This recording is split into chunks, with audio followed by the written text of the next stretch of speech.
Tournament Day 2. It's Elimination Day, and this is an elimination game between Wallace Dothan and Bevill State. And the first pitch of the ball game is hit in the air to left field by Anna Guy, caught out there for out number 1. Game time was scheduled for 10 a.m., but they're chomping at the bit to get going here, so we're underway.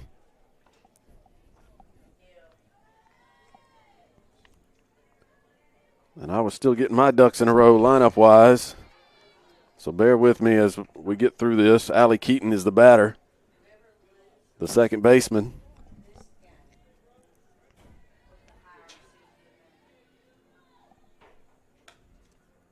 She takes outside,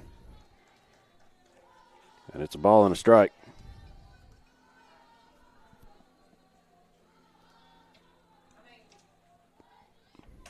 And a little soft line drive out towards second, going to be caught for out number 2.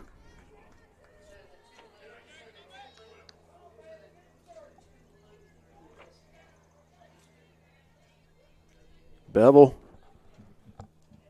won its first game yesterday, the 5 seed in this tournament. They beat Enterprise State and advanced in the winner's bracket to take on Central Alabama, the top-seeded team in the tournament. Central Alabama run-ruled them. It was a 9-1 win for the Lady Trojans, and that ball is tapped right back to the circle. Throw to first, an easy inning, 1-2-3. Goes Bevill State in the top of the first of this elimination game. No scores. We go to the bottom half.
Back here at Veterans Park, here in Alabaster, Day 2 of the Division II Community College Tournament.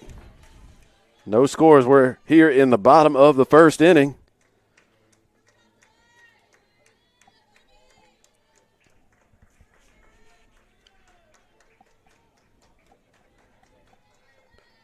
Libby Buchanan, the center fielder, going to lead things off for the Governors of Wallace Dothan against Bree Murray, the pitcher, in the circle. Swing and a miss by the lefty. It'll be Buchanan, Ellie Castle, Ella Houston, the first 3 coming up for the Governors.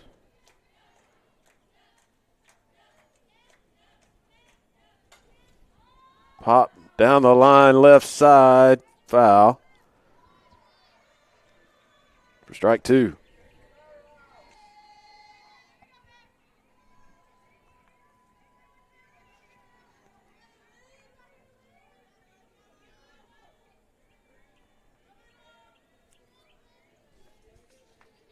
No balls, 2 strikes.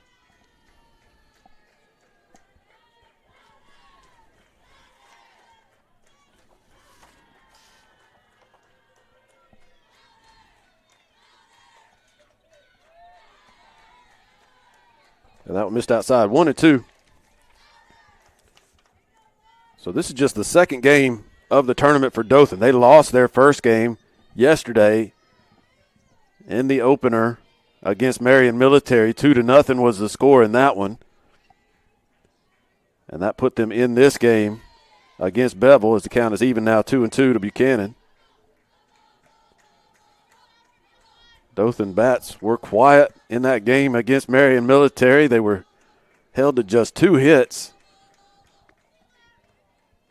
So they're going to try to get things going on a sunny Friday morning here in Alabaster. And it's already warm. Swing, and she got a piece of it, so it's still 2-2.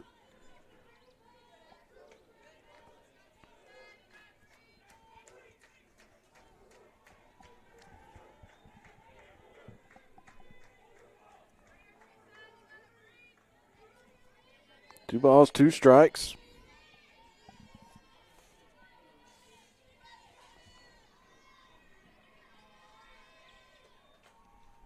Fouled off another one. Spoiled a good pitch there from Murray. Bree Murray coming into the tournament. Numbers for her in the circle, 7-4 the record, 3.28 the ERA.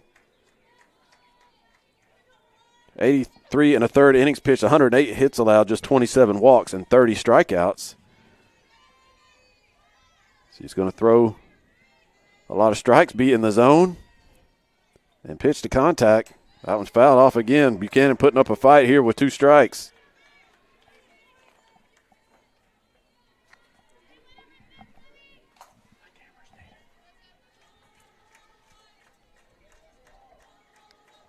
The other game, I'm assuming, is starting on time. No, it started. Oh, it did? Oh. It just disappeared. We'll get it in 2 minutes. Okay. Call strike 3. So Buchanan down on strikes to start the first. Still do the audio.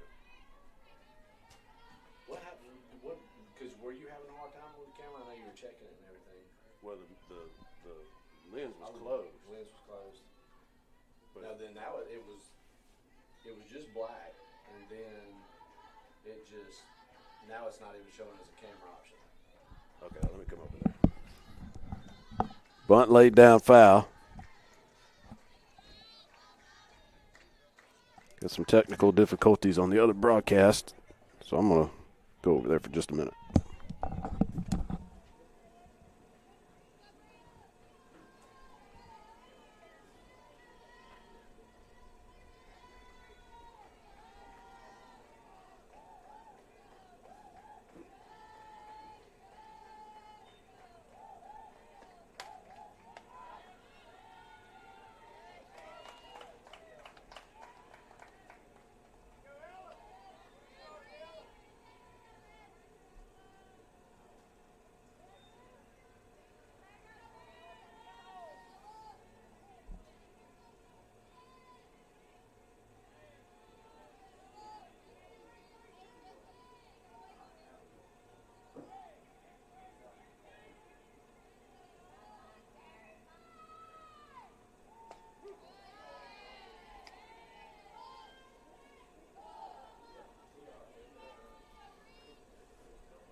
Two outs in the inning.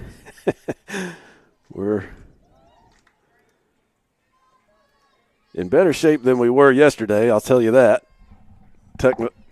technology-wise and setup-wise, but got a camera issue on that other camera. A little pop off the bat of Ella Houston, and Bevill returns the favor, gets Wallace Dothan 1-2-3 in their half of the first.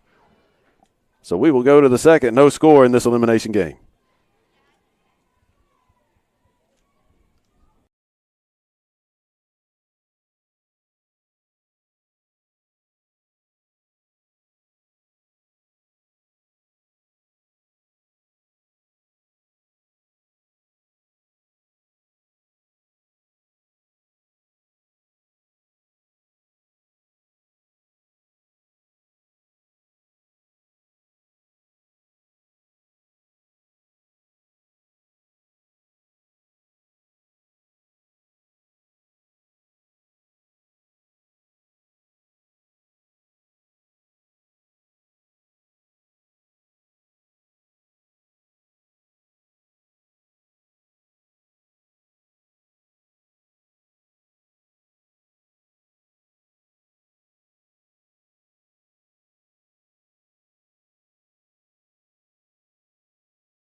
No score, top of the second inning. Neither team with a hit yet.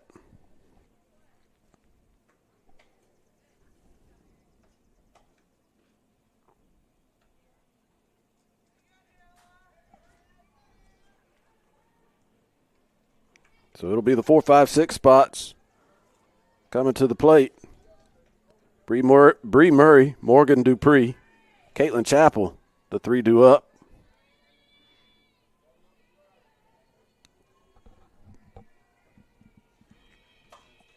In the air to center.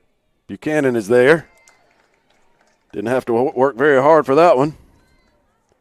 1 pitch, 1 out in the second inning.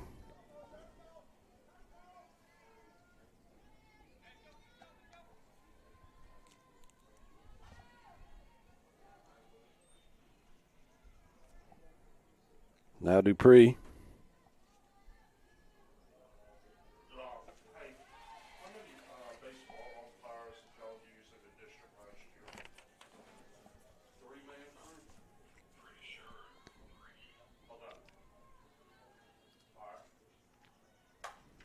Grounder to second.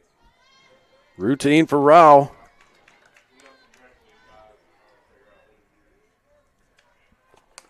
Two outs here in the top of the second inning. Now Caitlin Chappell, the first baseman.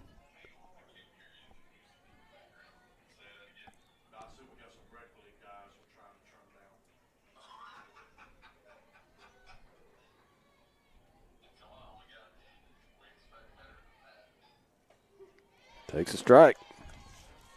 0-1 the count.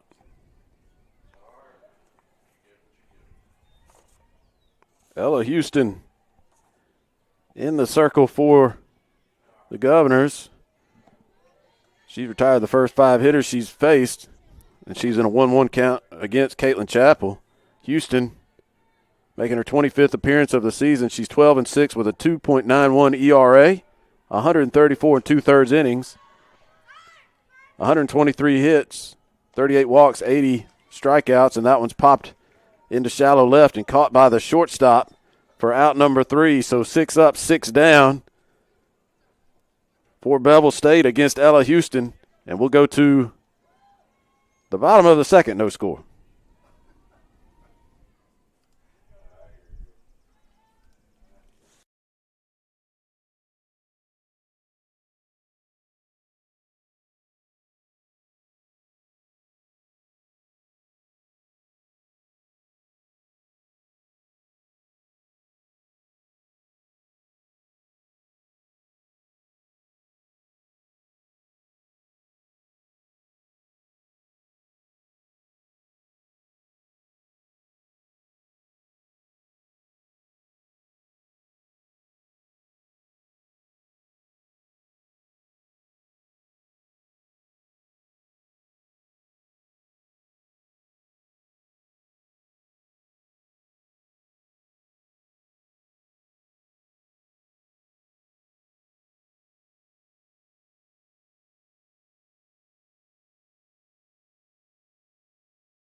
Bottom of the second.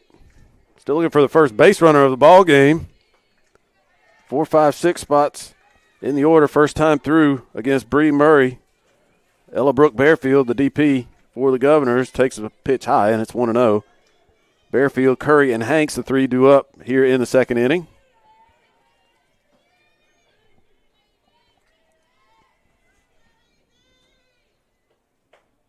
Call strike inside half.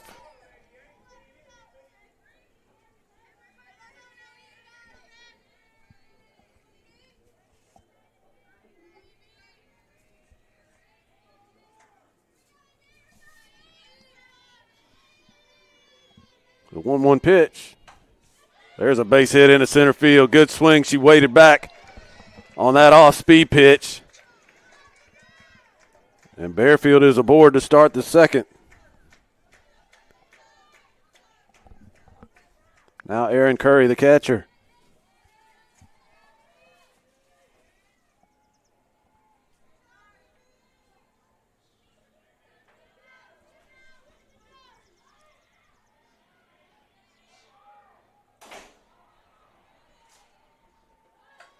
Bunts, first base side. Play. She double clutched, and the throw was dropped. The runner's safe. Not sure why Chapel didn't uncork that ball on the first motion. The second baseman was there. Keaton did her job and was at the bag. But Chapel, an error on the infield, has runners at first and second with nobody out. Sadie Hanks at the plate. Hanks, the first baseman, going to bunt. She pops it up. It's going to be caught by the pitcher. That was not the goal there. A little bit of a gift on the first out of the bottom of the second inning. Runners first and second now, one out. Hanks not able to move him over. Now Rebecca Rowell, the second baseman.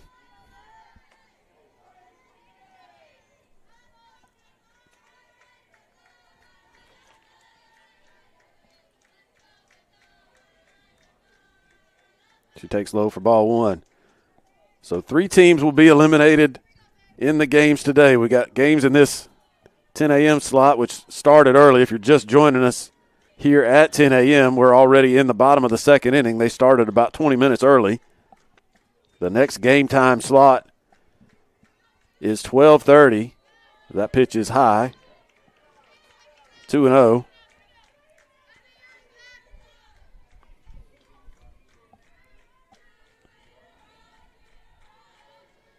We got this game between Bevill State and Wallace Dothan. And behind us on the other field,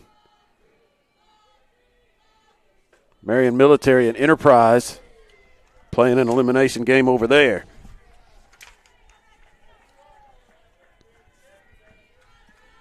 Three balls, no strikes to Rowell.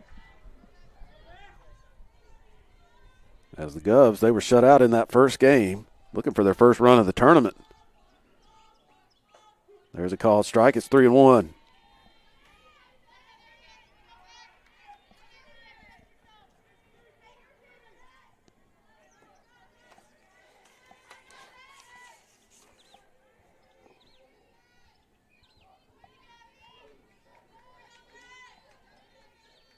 The 3-1 pitch misses low. Ball 4. The bases are loaded.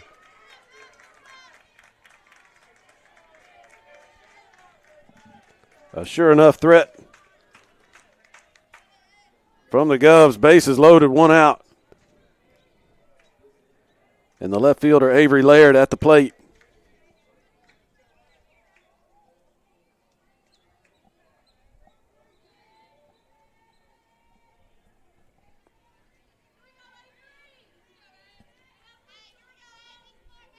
Infield comes in for Bevill.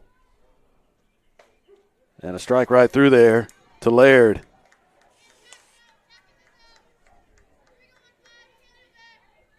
Avery Laird coming into the tournament, 297, no home runs, 14 RBIs for the left fielder, batting in the number 8 spot.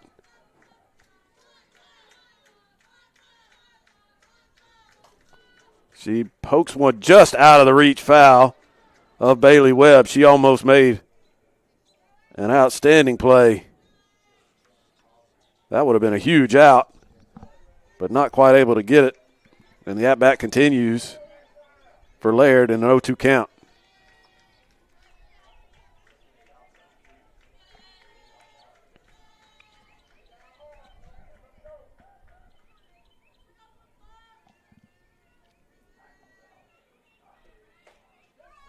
That one just missed. Off the plate outside. Murray wanted it. A strikeout would be big here as well. 1 ball, 2 strikes.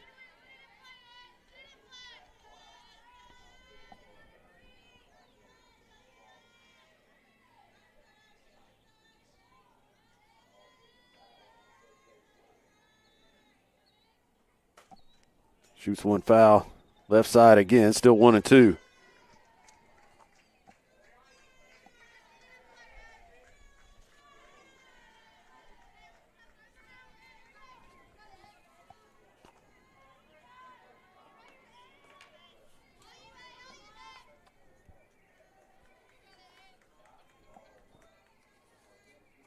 Murray gets her sign. Now she's ready to go with the 1-2. Bounces it up there. 2 balls, 2 strikes.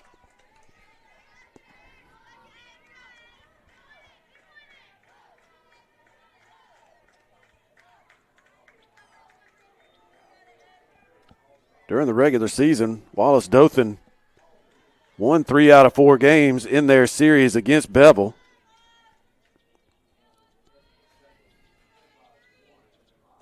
A swing and a miss. There is the strikeout for Murray. Second out in the inning.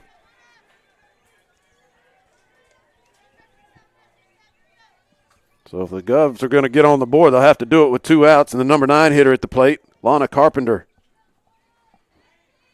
Carpenter at 262. 4 home runs, 17 RBIs. There's a little pop in that bat.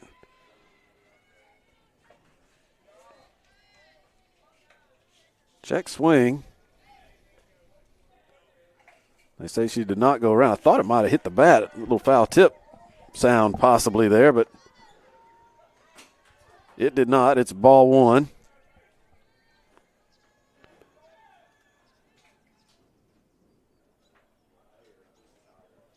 And that may be what Bevill head coach Chris Harris is contending. He may have heard what I heard. And this could be a completely different conversation altogether. I'm not sure what.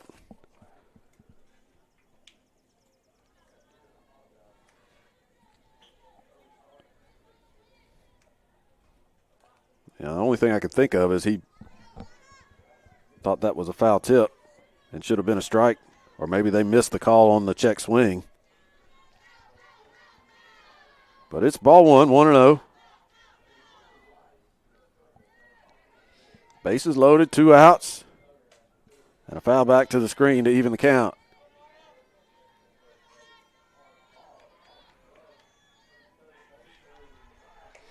Bevill, the number 5 seed in this tournament. Dothan, the 3, but you look at those 3, 4, and 5 seeds, the records for those 3 teams, all of them just separated during the regular season by 2 games. So there's a cluster of teams in that portion of the standings that were virtually dead even. And now they're fighting for survival. The 2 teams sitting pretty in this tournament. Bishop State, the number 2 seed, won its first game yesterday. Run ruled Marion 9-0. And CAC, as mentioned, the top seed in the tournament, grounded into the glove of the third baseman. She reaches out and touches the bag with the glove to get the force out at third. Nicely done by Bailey Webb, going to her knees to make the play and getting the out where it was available to end the inning. So a threat from Bevill, but they leave the bases loaded, and we go to the third inning, no score.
No scores. We start the third inning.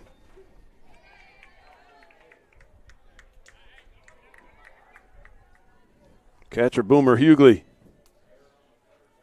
A 1-1 count.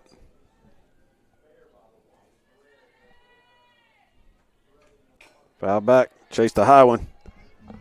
Got a piece of it. It's 1-2.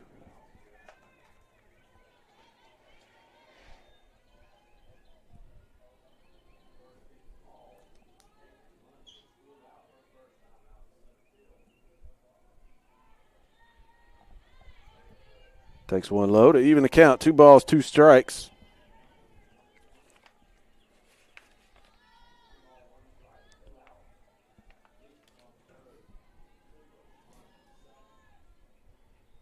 That one missed high.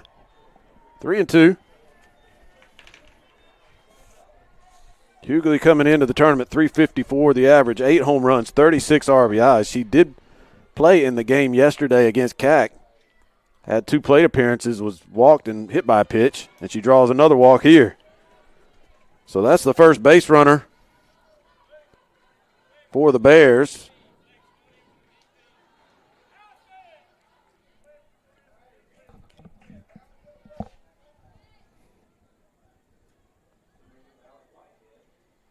And Hughley is going to come off the base paths.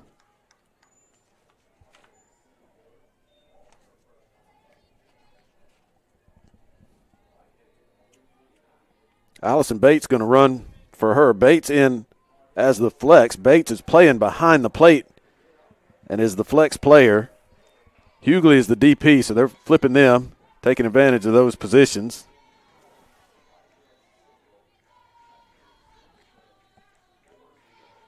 We saw them do this yesterday, but it was a straight substitution. When Hughley got on, Bates came in to run and stayed in the game behind the plate. Hughley re-entered when it was her time to come back to the plate. So you see the strategy pretty clearly here. Bates, they like her better as a defender than a base runner, and they like the bat of Hughley and playing those strengths to their advantage. Bunt laid down. Nicely done, but foul. Peyton Pike was going to beat that out, but it kicked foul, the spin on that bunt.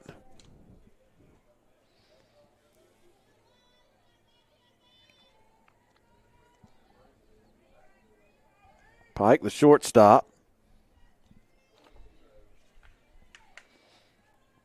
Went 1 for 2 yesterday against CAC, had a double in that game. She bunts it, and it hit her outside of the batter's box. She's out. That ball went straight down off the bat and popped right back up and hit her as she was on her way to first. So Pike not able to move the runner up. 1 away in the third. The number 9 hitter, Izzy Engel, the center fielder, takes a strike.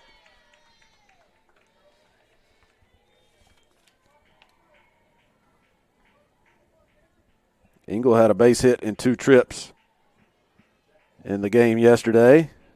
Takes the changeup high.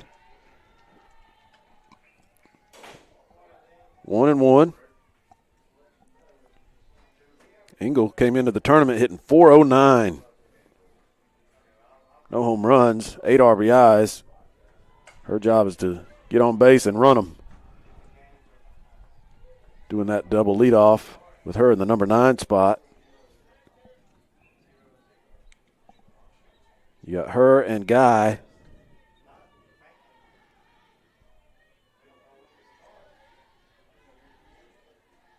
A couple of speedy hitters back-to-back in the lineup. Engel in the 9 spot, Guy in the leadoff. Low and away. 2 balls, 2 strikes.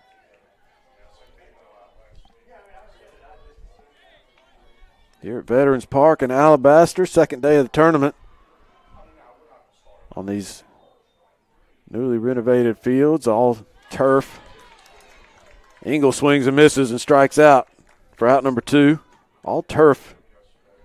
No natural surface anymore here at Veterans Park.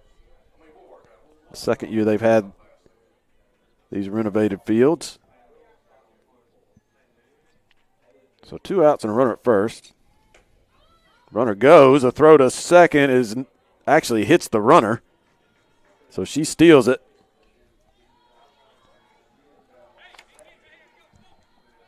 Stolen base for Bates. She's in scoring position with 2 outs. See if Anna Guy can get her home. Little pop. Foul territory, left side, out of the reach of everybody. 1 ball, 1 strike to Anna Guy, who flied out to left her first time.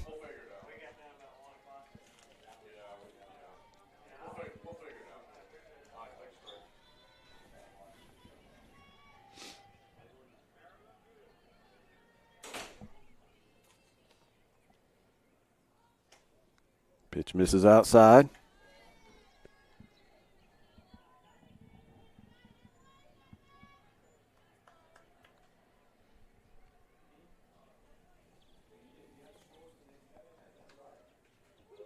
That one, a called strike on the inside corner, 2-2.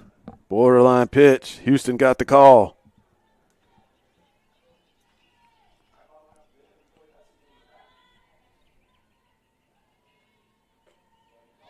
Went to the other corner and missed out there.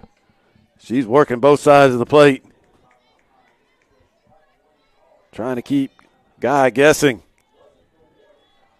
But it's a full count. And right back to the pitcher on 1 hop. Houston throws over to Hanks to get the 3rd out. The Bears get a runner in scoring position but leave her stranded after the leadoff walk. Still no score as we go to the bottom of the 3rd.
Libby Buchanan to lead things off.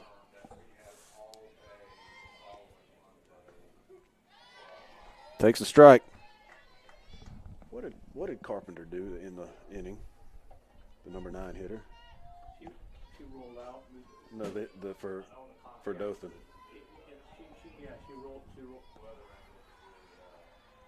She rolled out because she was at the third and she rolled that ball to third. Oh, the hit to third. That's right.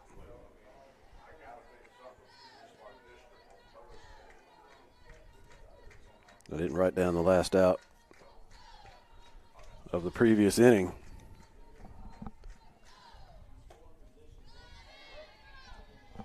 But that was that hit with the bases loaded that the third baseman fielded and stretched out and touched the bag. So that was how that inning ended. 2-1 to count to Libby Buchanan, who struck out her first time up starting the ball game. 375 the average for Buchanan coming into the tournament. She swings and misses. No home runs, 27 RBIs.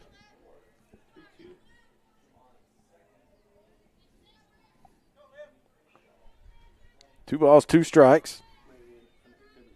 Oh, 3-2. Full count.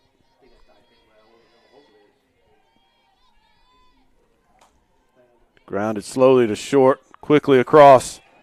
Peyton gets the out to start the third inning.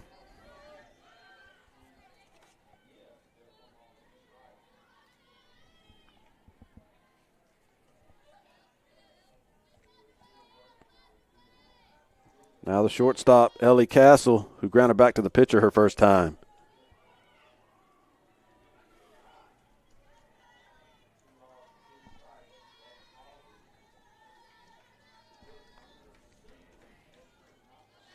Takes inside for ball one. Castle, the big bat. In this Governor's lineup, 420. The batting average with 7 home runs, 58 RBIs. Leads the team in all 3 of those categories. Those are her numbers coming into the tournament. Don't include that first game from yesterday. She takes up and in. And time called as Bates, the catcher, going to go talk to her pitcher. And the infield going to convene in the circle.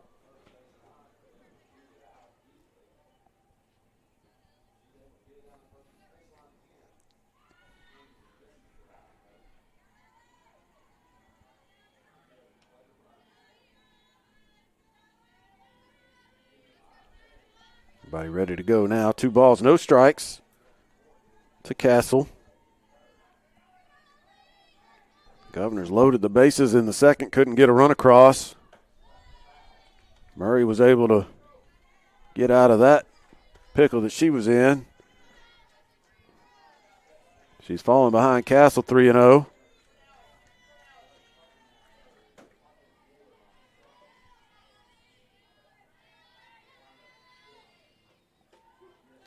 Grooves one to get a strike on the board. It's 3-1.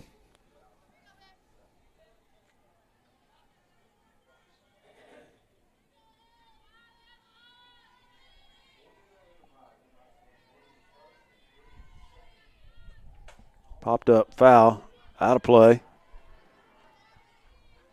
So Murray's battled back to fill the count here. If I heard correctly, it's 4-0 in the other game. Enterprise leading Marion Military. Enterprise the 4 seed, Marion the 6 seed. Playing in that elimination game.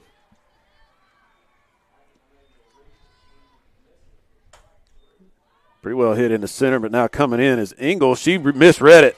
I misread it too. It wasn't that well hit. It came down in front of Engel after she went back and then had to hurry and come in, and she couldn't get there. It was down for a double for Castle. And good on Castle, running hard the whole way. She could have easily just assumed that ball was going to be caught the way she hit it. But she was hustling and got to second, so she's in scoring position with 1 out.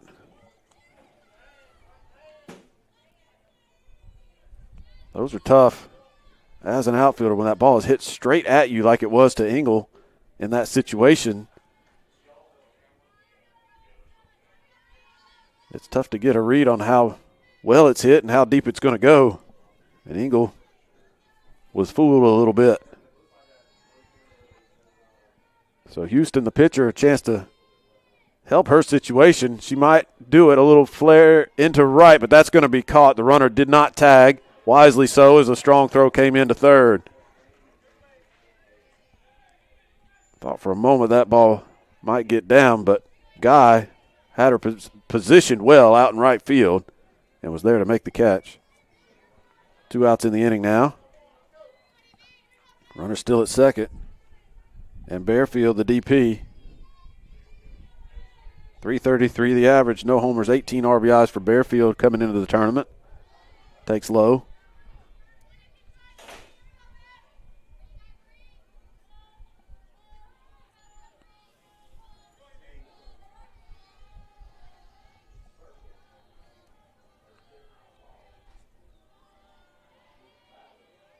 One ball, no strikes.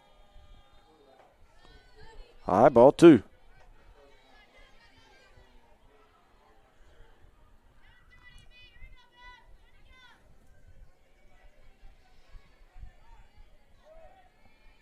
Time call.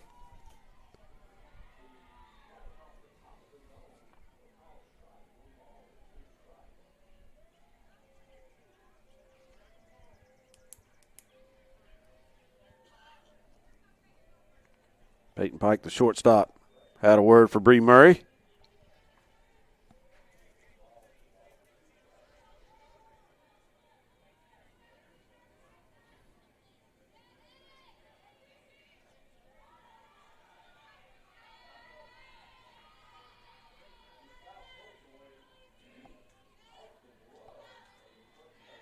The 2-0. Foul back, 2-1.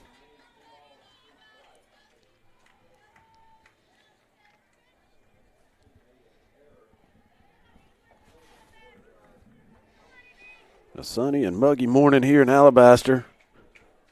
Second day of the Alabama Community College Conference Tournament, and it's going to be a warm one. We changed the times up to try to stay ahead of some rain that's expected later today. That pitch is low, and the runner's going to try for third to throw. Not in time. She gets under the tag. Heads up base running by Ellie Castle.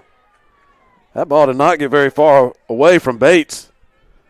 But Castle, as soon as the ball hit the turf, she took off.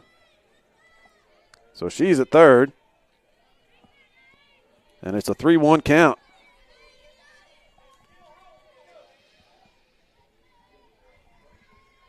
Again, Governor's looking for their first run of the tournament.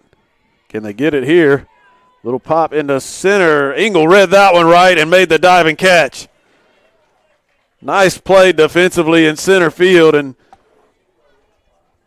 keeps Wallace Dothan off the scoreboard yet again. A runner at third left stranded. And we'll go to the fourth. Still scoreless here in Alabaster.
Top of the fourth inning. The pitchers have been the story so far.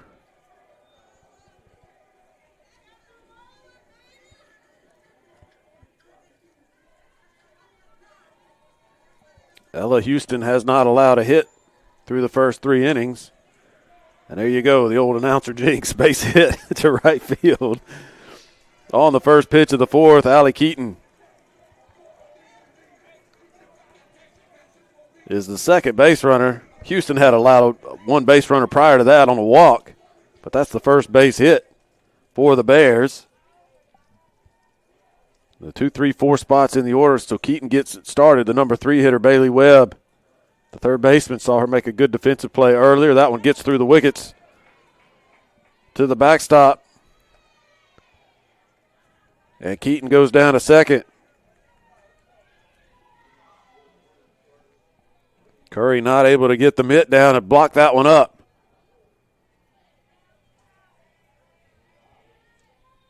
So the Bears with a runner in scoring position, nobody out.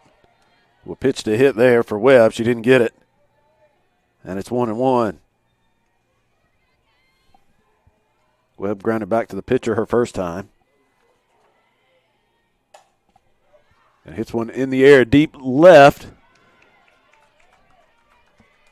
I guess she caught it. I can't see. The canopy of the seating area is right where she ended up in my sight line.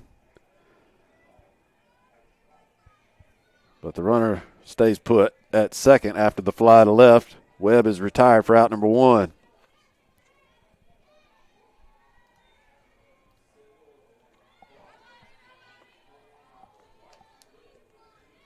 So now Murray, the pitcher, batting in the cleanup spot. She's got a chance to give herself a lead here. She takes a strike on the 1-0, so it's 1-1 now to Murray, who flied out to center field her first time.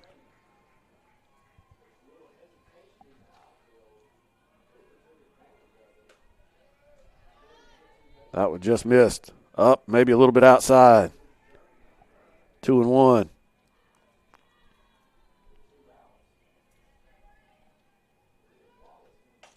Popped it up, and it's going to get out of play to even the count, 2-2. Very little foul territory behind home plate and in between the baselines and the dugouts. So a lot of foul balls get out of play in this ballpark, and all the field's essentially the same. That pitch missed outside. It's a full count.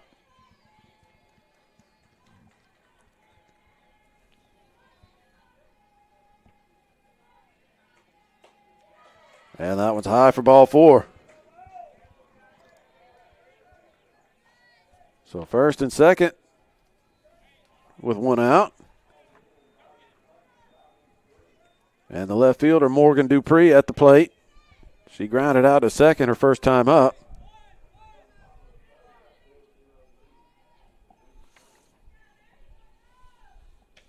Dupree hitting .440 this season.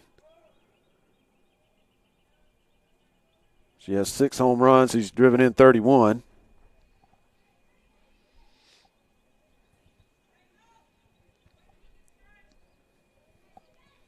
And Curry, the catcher, out to talk to Ella Houston.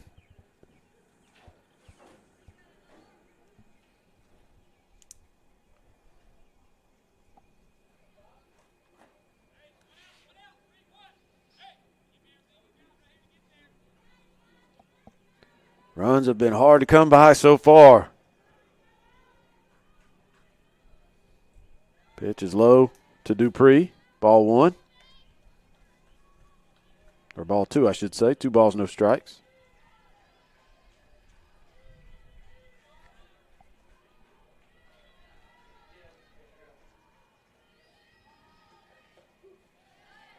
Called strike, 2-1.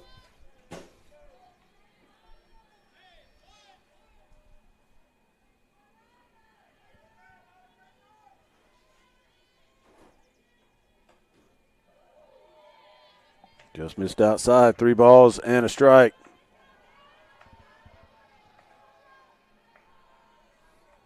The next game on this field will be the winner's bracket game.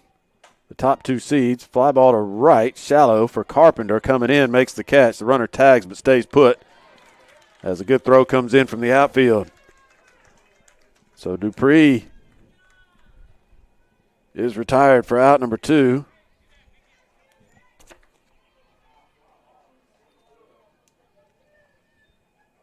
And Caitlin Chappell, the first baseman,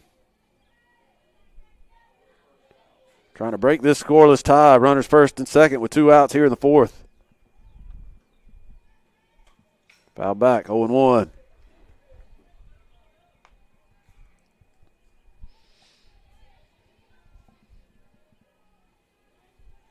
The renovation here, there used to be a hedge behind home plate, a big, thick row of bushes. They completely took that out. In the air to center. And a couple steps back is Buchanan. She makes the catch to retire the side. 2 more base runners, a hit and a walk. The first hit of the game for Beville. But those 2 runners are stranded. Still scoreless as we go to the bottom of the 4th.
Bottom of the fourth. 0-0 our score. 5, 6, 7 spots coming up for the Governors. Aaron Curry, Sadie Hanks, Rebecca Rao.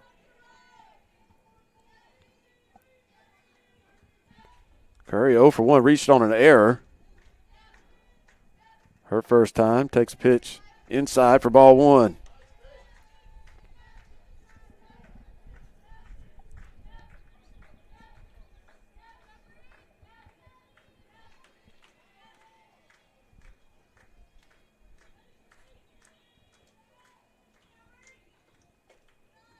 Almost the same spot. Missed again. It's 2-0.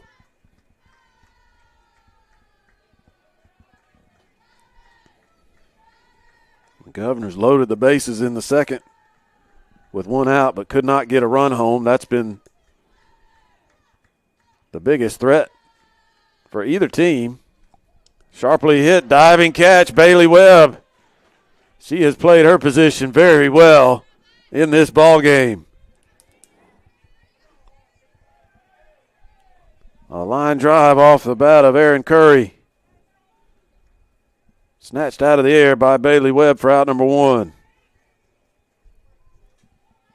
And now Sadie Hanks.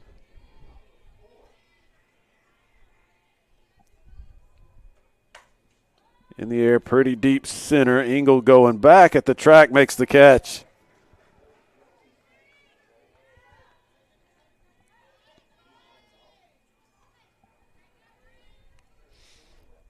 Hanks put it out to deep center, but Engel over there to track it down. And now Rowell, who drew a walk her first time.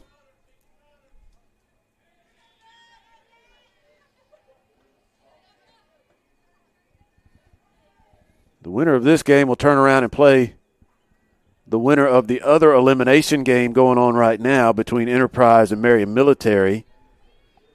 Enterprise is leading that game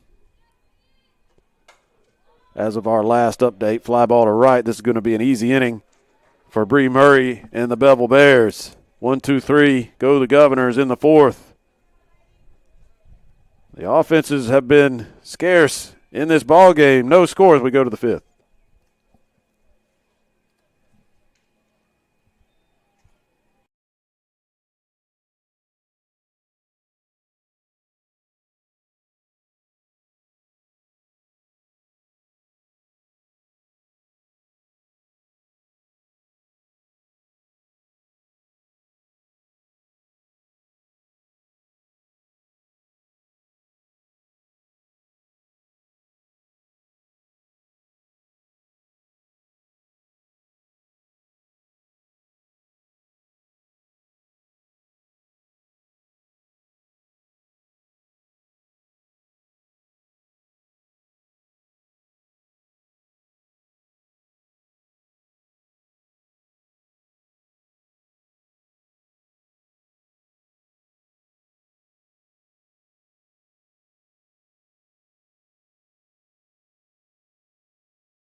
We're scoreless in the fifth. Bottom of the order coming up for the Bears. Hughley, Pike, and Engel, 7, 8, 9. Hughley swinging, fouls out the first pitch for strike one.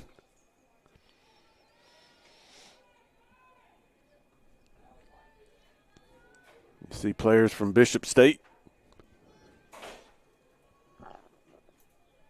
walking across your screen there, getting ready for their next game, which will take place shortly after the completion of this one.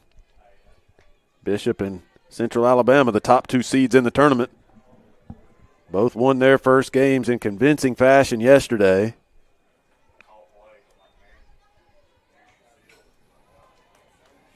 Couple of foul balls off the bat of Hughley. It's 0-2 the count. This is why I try to get on the move it back a week. Because, I mean, no maneuverability for this on this Thursday. Took one just a little bit high. 1-2.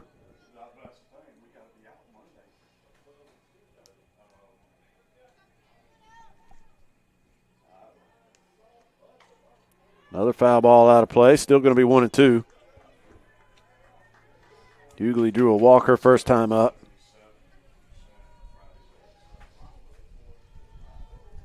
So still looking for her first official at-bat of the tournament. She had 2 plate appearances in the first game and walked and was hit by a pitch. And she's worked it even here, 2-2.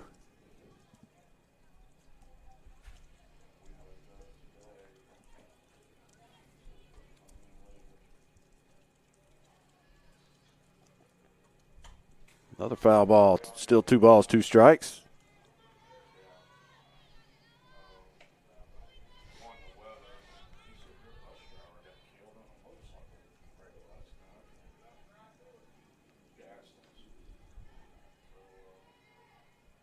Two. Call strike 3, inside corner. Nice pitch by Ella Houston. Painted it on the inside, and Hughley just froze. 1 out, we're going to get a pinch hitter for Peyton Pike.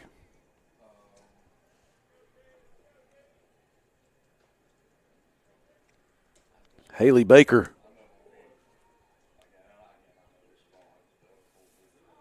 Going to be the batter here in the 5th.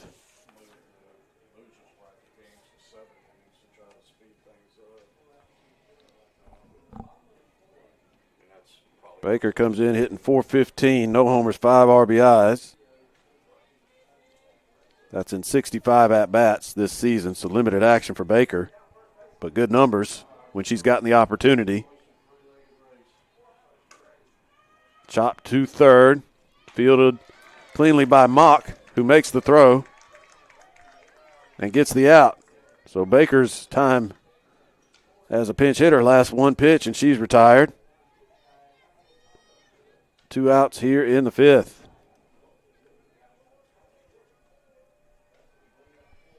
Now Engel takes 1 outside.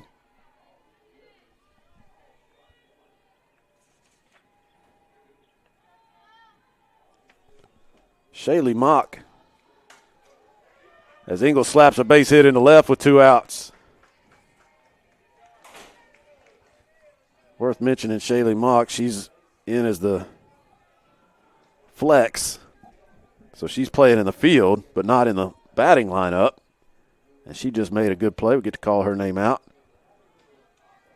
Down to third base. But that base hit by Engel. Keep an eye on Engel, see if she's running here with 2 outs. There she goes. Throw down, gets into center, but not going to be enough to give Engel another base. She steals it, though, and is at second with 2 outs.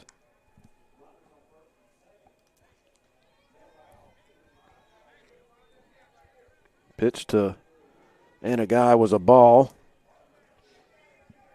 Guy 0 for 2. She's flied to left and grounded back to the pitcher.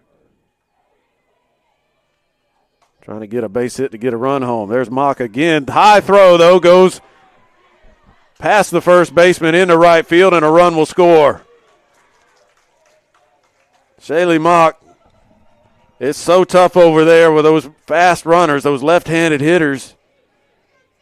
You know you have to hurry, and Mock may have rushed that throw, and it sailed on her. And a run comes across for Bevill. They lead it 1-0. And on the throw, Guy goes down to second. Now Keaton takes one load away for ball 1. So finally a game's first run, an unearned run, but it counts. And Bevill has a 1-0 lead. Outside again, 2-0.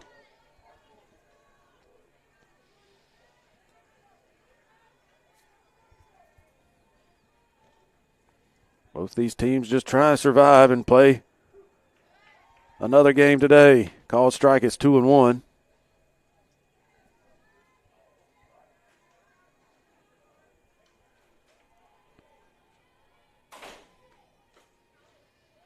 Just missed. Those pitches from Houston are right on the edge, or right off the edge, I should say. 3-1. Lifted into left center, and it's going to be caught out there by Laird. Good running catch to get over into the gap on that ball that was hung up in the air, gave her time to get there. And Keaton is retired. But a base hit, a stolen base, and a throwing error gets a run across for the Bears. They lead it 1-0 as we go to the bottom of the fifth.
Bevill breaks the scoreless tie in the top of the fifth. Bottom half, Wallace trying to answer.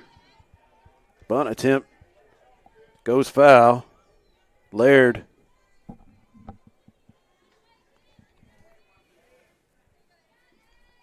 The 8-9-1 spots in the order. Laird, Carpenter, and Buchanan coming up for Wallace.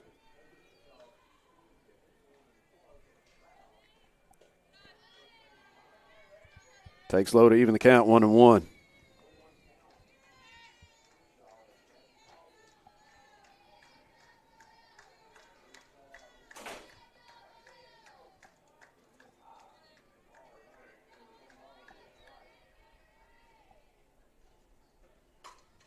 Grounded pass short and into left, a base hit. A good start for Wallace here in their half of the fifth.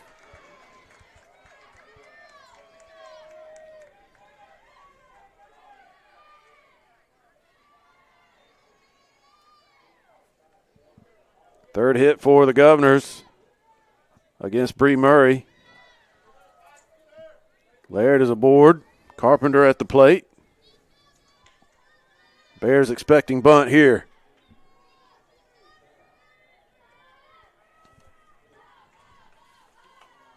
They get it. It's laid down fair. And the throw goes off the glove of the second baseman covering the bag. Out into right. The runner rounds third. Will hold there.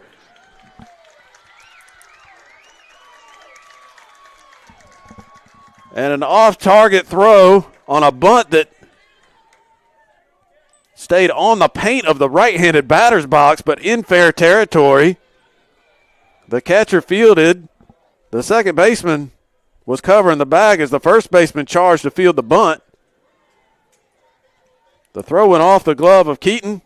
Runners are at second and third with nobody out. Kind of a strange play for where that bunt ended up off the bat.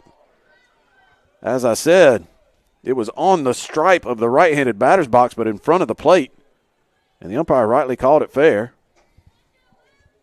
And we got some rain coming down. We're trying to avoid that by starting early, but I think it's just going to be that kind of day where some spotty rain is going to be hit and miss.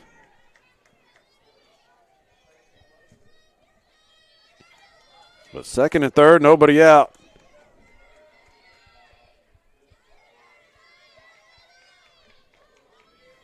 Infield in with Buchanan at the plate. And she fouls it back to the backstop for strike one.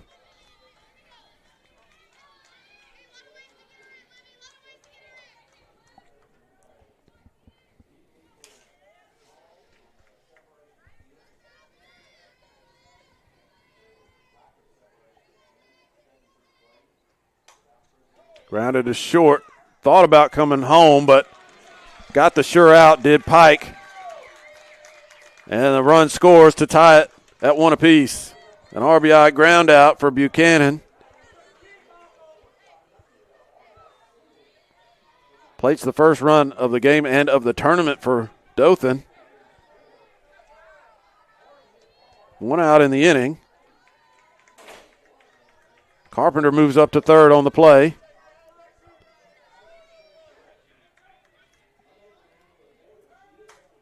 And a pop out towards right. Coming in is Guy. She makes the catch. The runner tags. The throw home. And it's safe. She got around the tag. Now they call her out. She never touched home plate. She avoided the tag as she initially came in.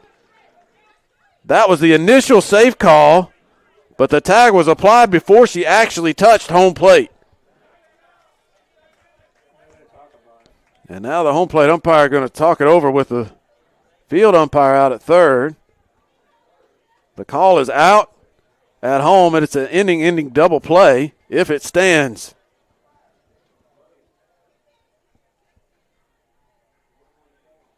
And there is no change. Wow, what a play. Trying to take the lead. Dothan sending the runner from third on a shallow fly ball to right, and a Guy fired a strike to home plate. Bates, the catcher, whiffed on the tag. It was a good job by the runner, Carpenter, to avoid the tag initially, but in doing so, she was not able to touch home plate. And Bates, staying with the play, tagged her before she did. And they complete the double play and keep the game tied. What a exciting finish to the fifth. 1-1 our score as we go to inning number 6.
So a big double play to end the fifth inning with a play at the plate. What would have been the go-ahead run is thrown out. So we are tied 1 apiece. And Bailey Webb, the third baseman, going to lead things off in the top of the 6th for the Bears. The 3, 4, 5 spots in the order: Webb, Murray, Dupree. 1-1 the count to Webb, who's 0 for 2, grounded to the pitcher and fly to the left.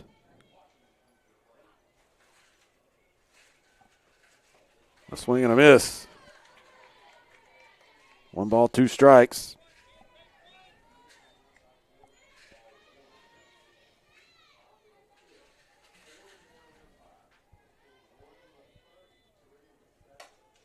In the air to left center, shallow. Coming over as a center fielder, Buchanan, to make the catch. 1 away in the 6th inning.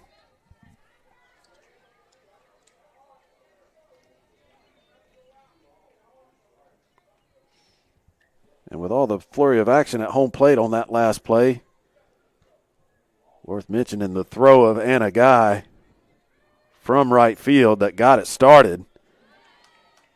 Her throw was right on target and gave Allison Bates a chance to apply the tag on the runner trying to score. Murray fouls that one out of play. It's 0-2.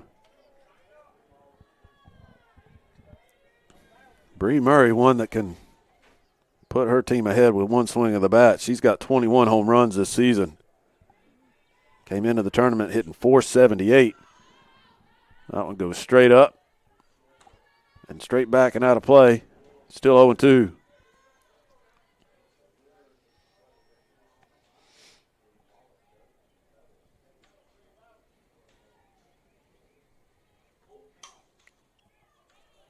That one's fouled in the air, right side. Stays in the field of play. But nobody able to get to it to catch it. So the count will stay 0-2 to Murray.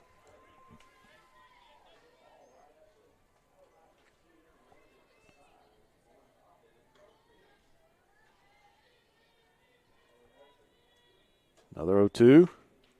Just off the plate outside. Houston hit the target, but Curry was set up off the plate. Murray didn't chase. It's 1-2. Deep to left. Is it fair or is it foul? It's a foul ball. Right down the line.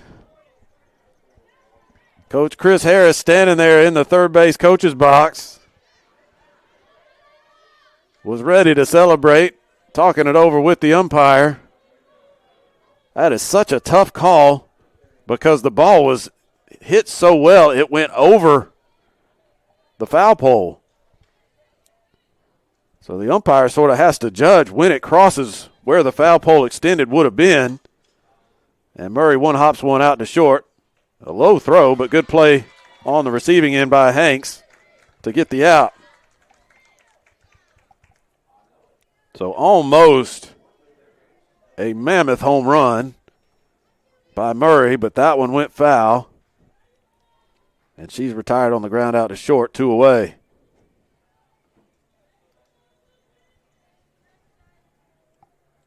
Now Dupree.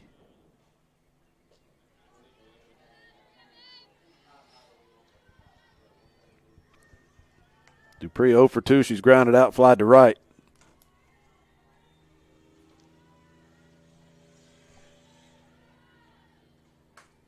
Fouls that one out of play. 1-1.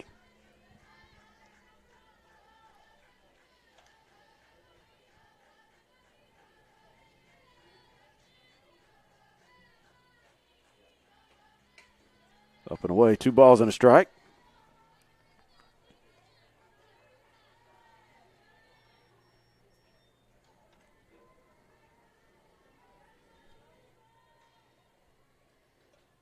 Swing and a miss. 2-2.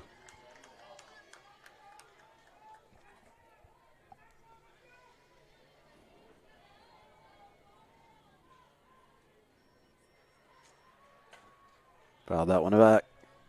Still 2 balls, 2 strikes.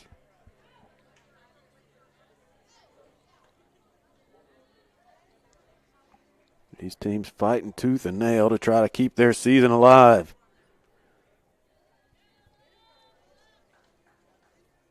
Winner continues on. We'll play in the next game. That one fouled out of play. Against the winner of the Marion Military Enterprise game going on right now. Enterprise still leading that game 4-0.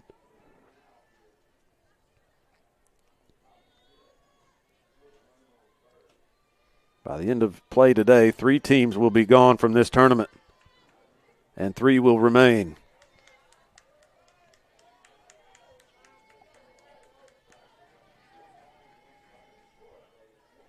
Full count. Got a piece of it. Still 3-2 to Dupree.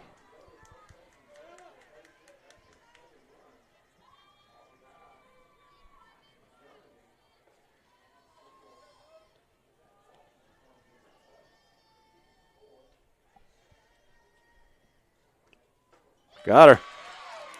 She chased one down and in. Couldn't lay off with 2 strikes.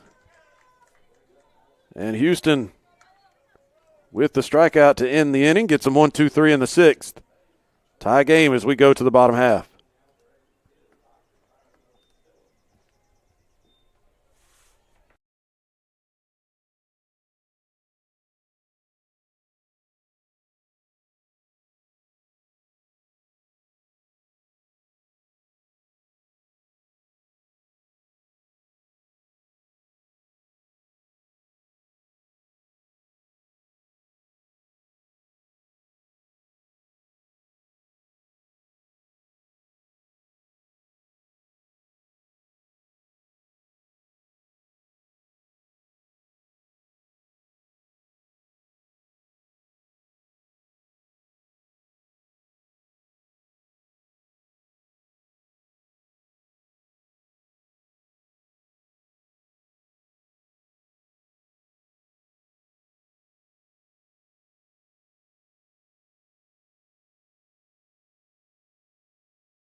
1-1 our score, bottom of the 6th.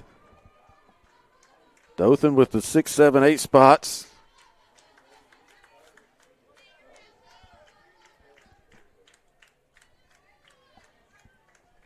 Nope, looking at the wrong one. 3, 4, 5, middle of the order. Houston to lead it off. The pitcher takes one up and in for ball 1.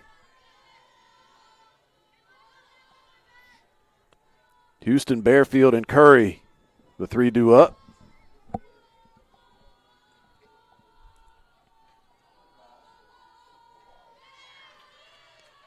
She's got the count in her favor, 2-0 now.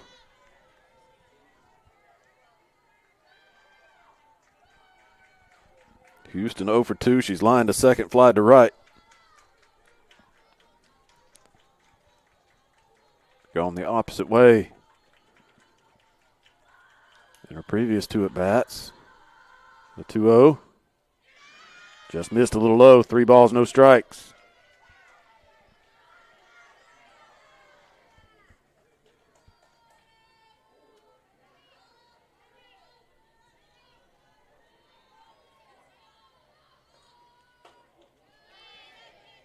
Right through there, 3-1. Houston was taken all the way.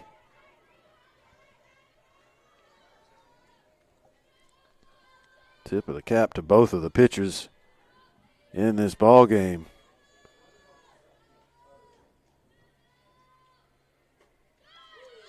And that one just missed high. Murray wanted the call. It was a similar location as the previous pitch.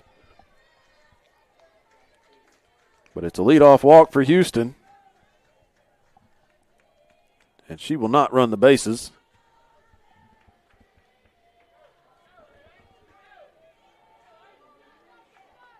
Hallie Everts is going to be the base runner.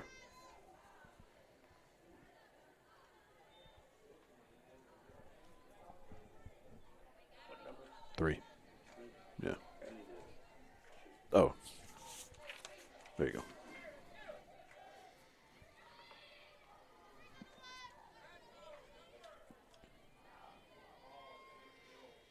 So Everts at first with nobody out. And ripped past third. They were playing in for the bunt. Bearfield smoked it into the corner for a base hit.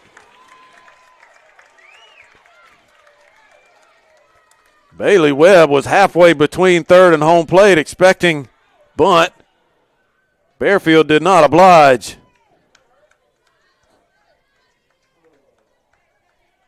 Something cooking here for the Governors. First and second, nobody out in the 6th. And the catcher, Aaron Curry, at the plate. Webb a little more timid about creeping in from third. Now here she comes. Curry is going to bunt. Webb fields, throws to third, and gets the out. Nice play.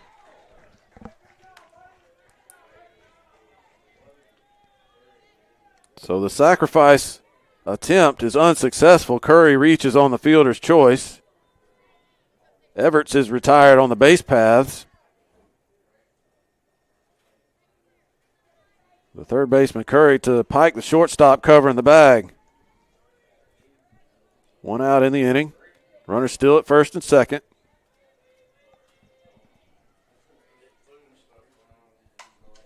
And that one in the hole between short and third. A base hit for Sadie Hanks will load the bases.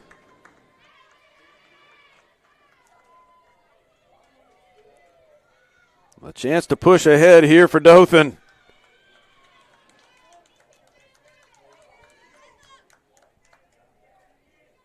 Rebecca Rowell, the second baseman. She's walked and flied to right, 0 for 1.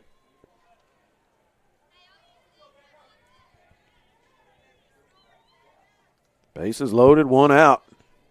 Tie ball game.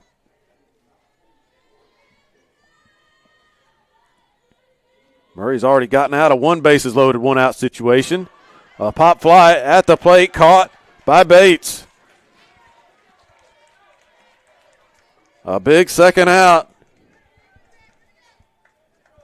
as Rowell pops out to the catcher.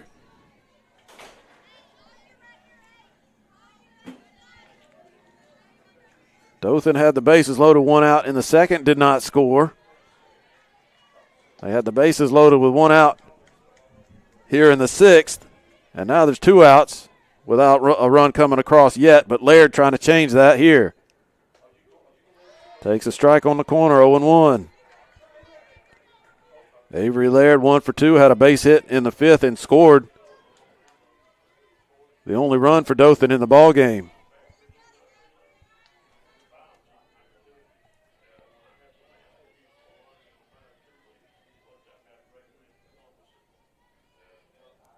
Long time getting the signal for Murray. And Laird steps out. Now she's back in. Same spot, same result. Couple of perfectly placed pitches by Murray to get ahead 0-2.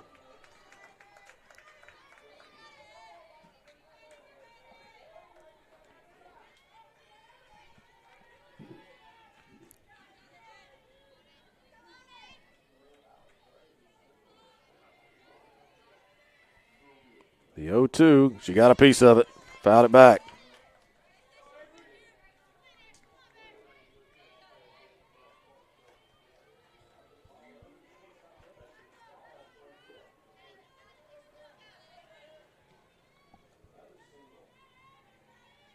Murray still with the advantage in the count, 0-2.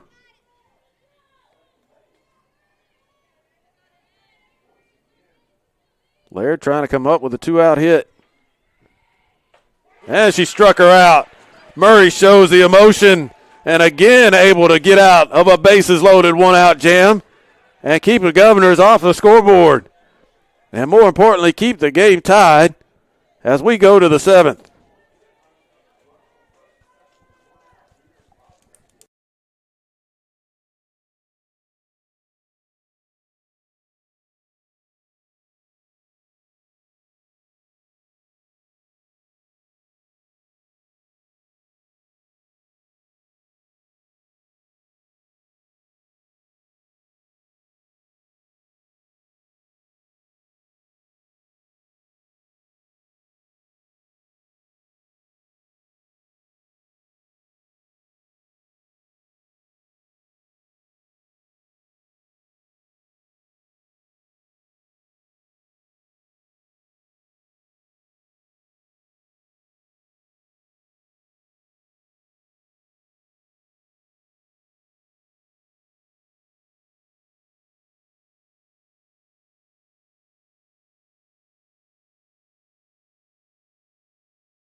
I thought for sure they were going to push one over.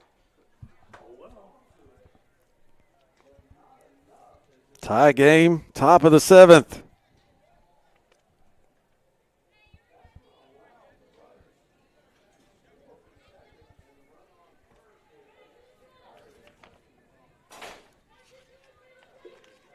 Each team scored a run in the 5th inning.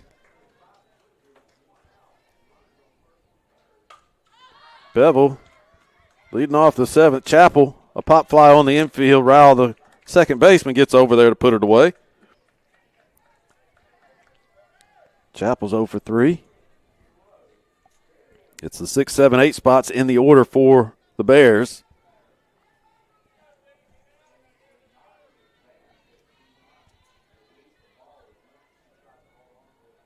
Now Hughley, she pops it up. Foul territory. It's the first baseman, Hanks, to make the play over there for out number 2.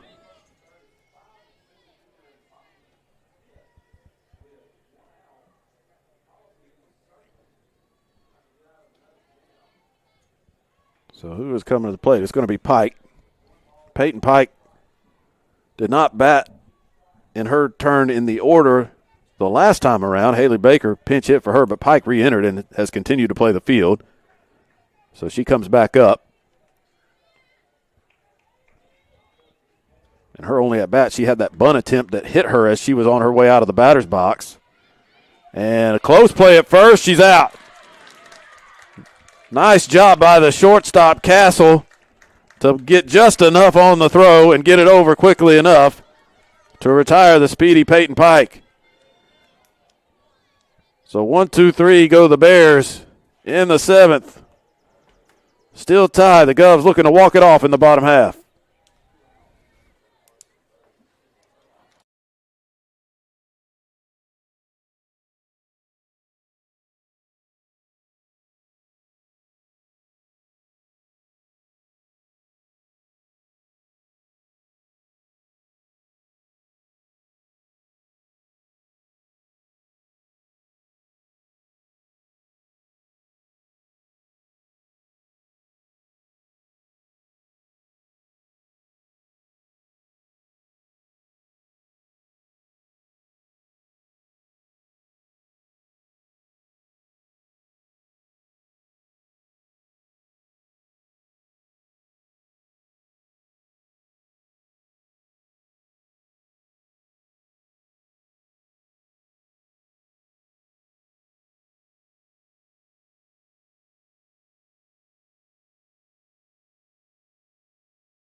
One to one, bottom of the 7th.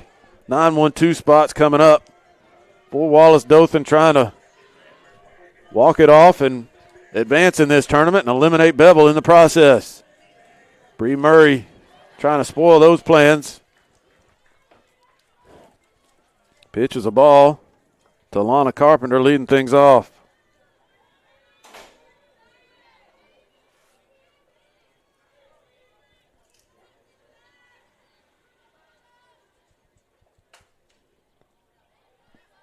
Fouled out of play right side.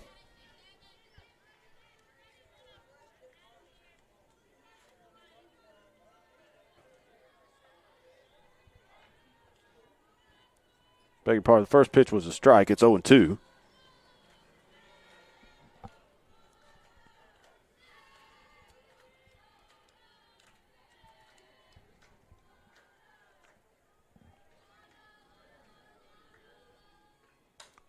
Chopped foul, third base side. Still 0-2. Carpenter.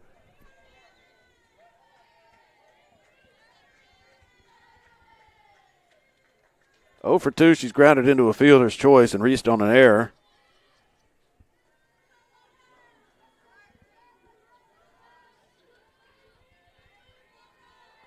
She had that bunt that landed right on the stripe of the batter's box in fair territory, and the catcher was not able to make an accurate throw. But they get here on the ground out to third. Webb, kind of a lollipop toss across the diamond there, but it got there in time.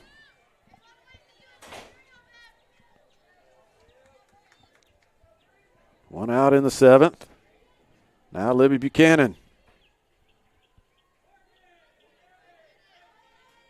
0 for 3, but she's driven in the only run. Her ground out in the 5th. Got the Govs on the board. Drove home a run from third. Foul ball for strike one.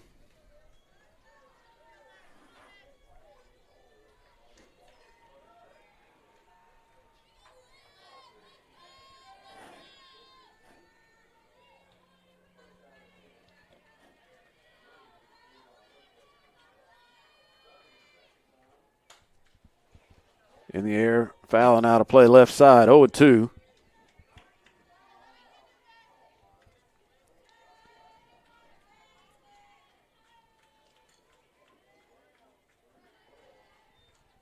Are we destined for extra innings? Or can Dothan find a way to score a run here in the bottom of the 7th?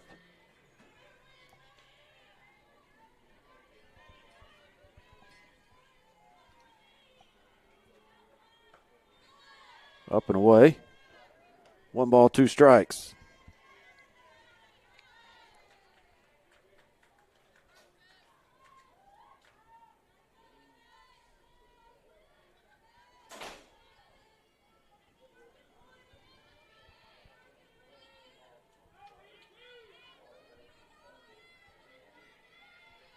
The 1-2 came in on her. Missed. And it's 2-2.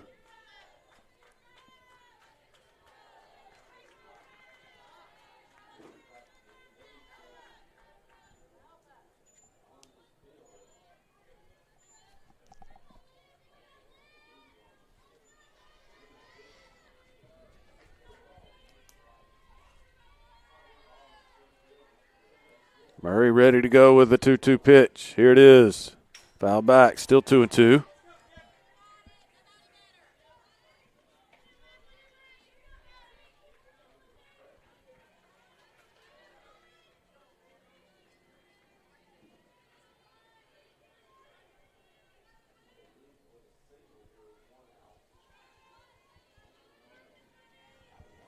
Two balls, two strikes, one out here in the seventh in a tie game. And chop to third. Webb again flips it across to get the second out.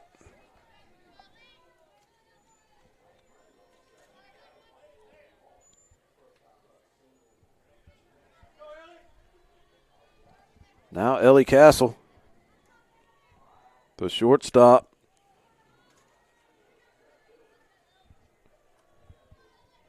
One for three with a double, but she was the one that hit into that inning-ending double play, a fly ball to right field in the fifth on what would have been the go-ahead run. They threw that run out at home plate, and she hits it sharply, but right back to the circle. Murray to first, and we are headed to extra innings. 1-1 our score as Murray gets them 1-2-3 in the seventh. We'll go to the eighth.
Extra innings in Alabaster, 1-1 our score. Bevill with the 9-1-2 spots coming up. Engel, Guy, and Keaton. That one almost hit her. Up and in for ball one. Izzy Engel. Mention how they use her in that number 9 spot as a double leadoff type of hitter. And here's the perfect situation for it as she leads off here in the eighth inning, takes outside. It's 2-0. Engel had a base hit in the fifth, stole a base, and came around to score on the throwing error for the only run for the Bears in the fifth. She's 1 for 2. She's also struck out. Grounded to second. Rowell makes the play. One down.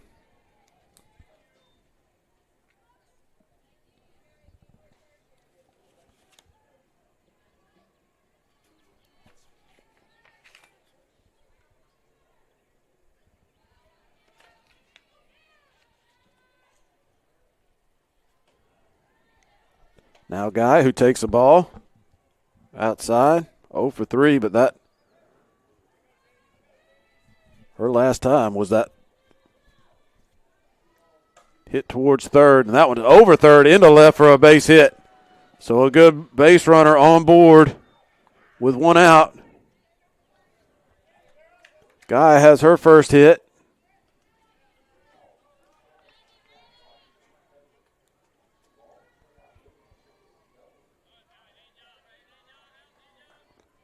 Just the third hit in the game for the Bears. Guys on the run. The throw to second. Not in time. She's stolen it.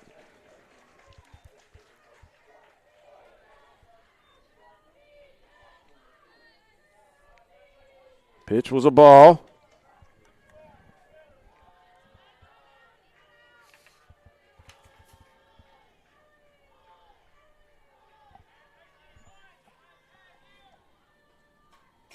Foul back by Keaton.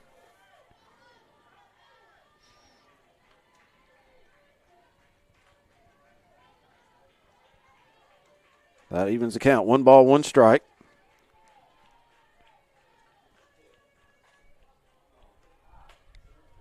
Low and away, 2-1. Keaton has one of those 3 hits. She had a base hit in the 4th. She's 1 for 3.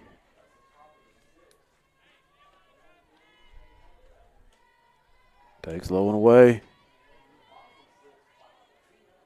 3-1. She's got the count in her favor and a fast runner at second. A hit to the outfield would put the Bears ahead.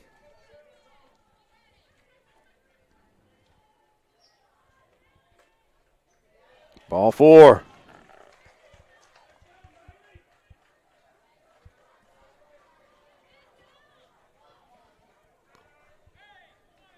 Time called as Rowell comes over from second to talk to her pitcher. First and second, 1 out. Did they do the international tiebreaker? Nope. I didn't think so. In championship play, I didn't think they did. Bishop State's lineup for the next game. Okay. So it's right there. Thank y'all. Y'all are the ones who have to pick up somebody else. No, that's right. We got it. Yes, sir. Thank you. Now Bailey Webb. You're the visiting team, right? Yes, sir. We will be. First and second, 1 out. Webb 0 for 3. Fouls that one out of play. Webb hasn't done it with the bat yet in this game, but she has definitely done it with the glove. Called her name on several good defensive plays this morning, I should say. She takes a ball up and away to even things up. 1 ball, 1 strike.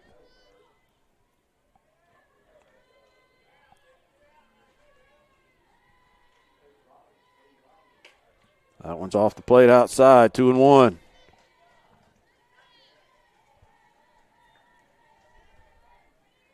For Houston, that walk to Keaton, just her second walk of the day.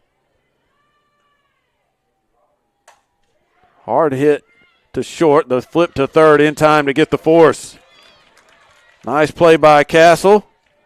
Nice job by Mock on the receiving end down at third. Bevill gets the lead runner. 2 outs in the 8th.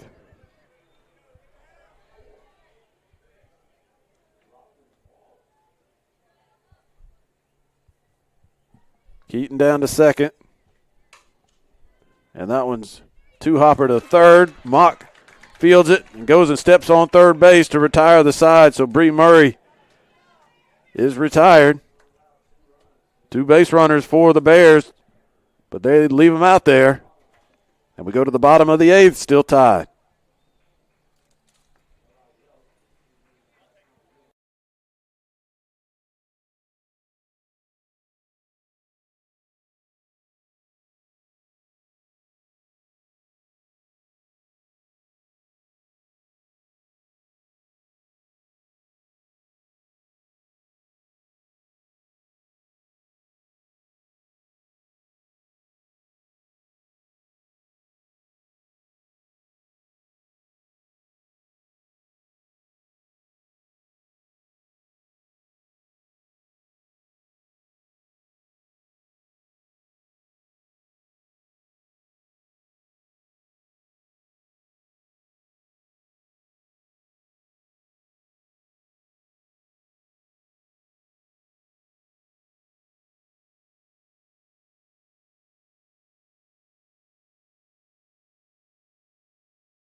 Bottom of the 8th, tie game, 1 apiece.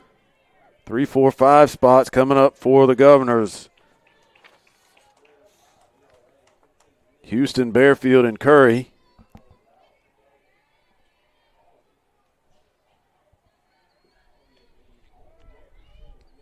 If you're thinking about a player that could end it with one swing of the bat, Houston has not hit a home run yet this season. Curry has 3. Bearfield has not hit a home run. So odds are they're going to have to generate some offense here to get a run across.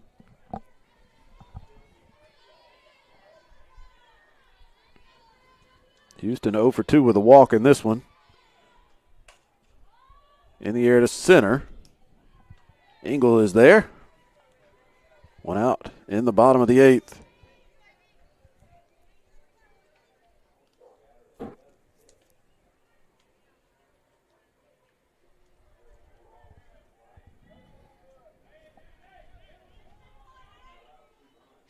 Now Bearfield. She's 2 for 3, got a couple of base hits.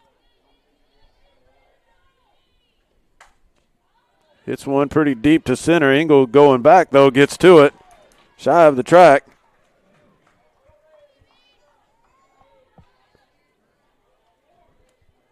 And that's out number 2.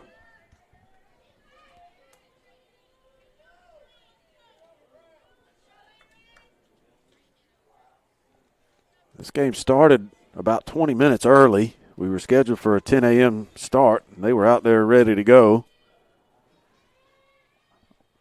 around 9:40. Changeup misses outside to Curry. Curry's 0 for 3.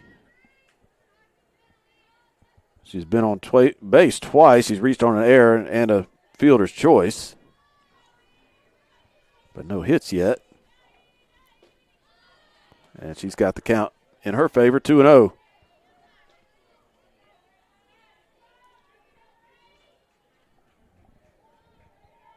As I said, Curry with 3 home runs this season. This is not a power hitting lineup for Dothan. In general, just 18 home runs all year as a team. That one grounded to third. Webb across in plenty of time. Bree Murray has set down the last 8 hitters she has faced in order. And we march on to the 9th, still tied.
Extra innings in an elimination game. The drama builds here in Alabaster. One team will move on. One team will see the season end on this field. Beville State bats here in the top of the 9th in a 1-1 ball game. 5, 6, 7 spots in the order. Dupree, Chappell, Hughley.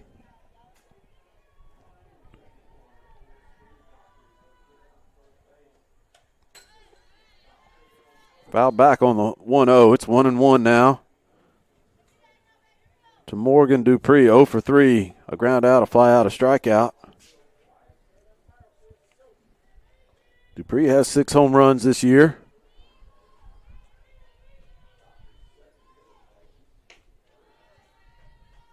And she's got a 2-1 count after that one missed up and away.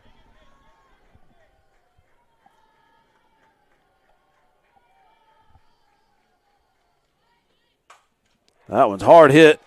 Might have got a piece of the glove of the pitcher on its way into center field. But it's a base hit for Dupree to start the ninth.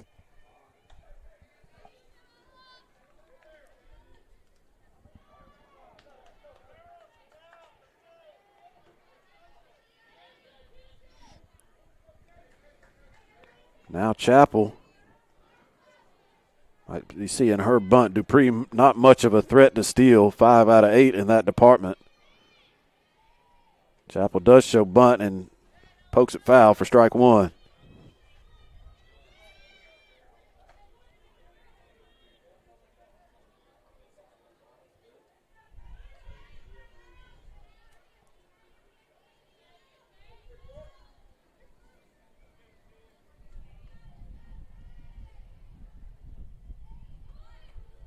Another bunt attempt, another foul ball, 0-2.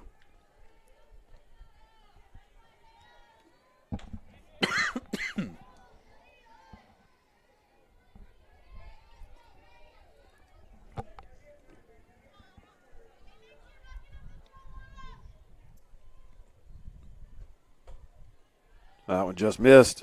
Up and away. 1 ball, 2 strikes.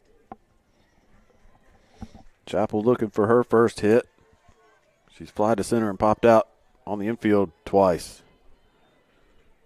And she sends it right back up the middle. That one did catch the glove of the pitcher. They step on first for the out. Safe at first. Step on second for the out. Safe at first. Houston slowed that one down and gave Rowell time to get to it over by the second base bag. She stepped on it to get the force out. Chappell beat the wrap at first base, so she's there on the fielder's choice. She's not going to run, though.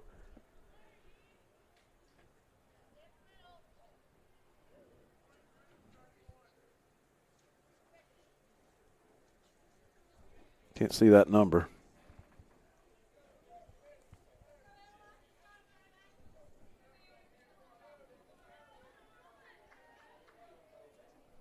So 23, Morgan Turner going to be the base runner now at first. And she got an aggressive secondary lead but didn't go anywhere. Hughley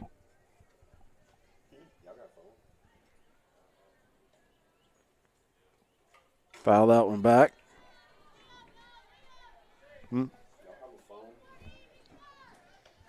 0-2. Hughley with 8 home runs this season. She's second on the team.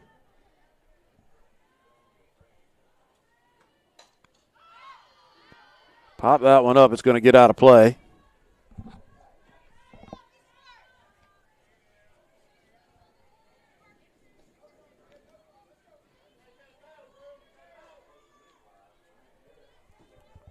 So still 0-2 to Hughley. He's 0 for 2 with a walk in this one. In the air, shallow center coming in is Buchanan. She puts it away for out number 2.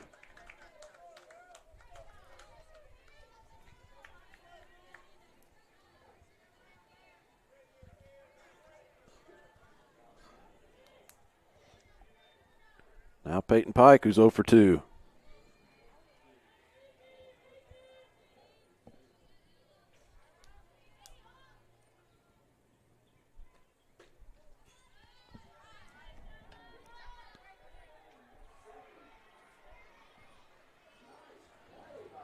One ball, no strikes.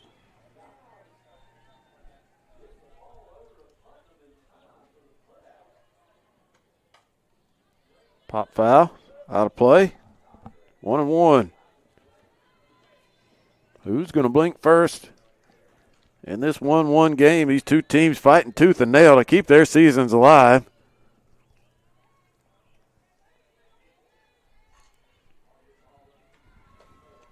The 1-1 misses high, 2-1.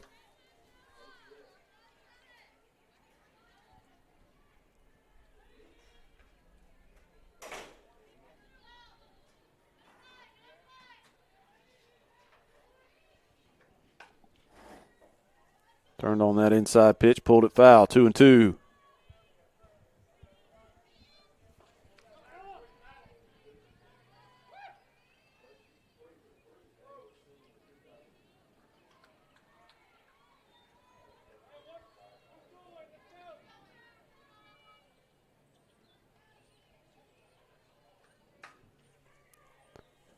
Out to center field. Fly ball caught by Buchanan.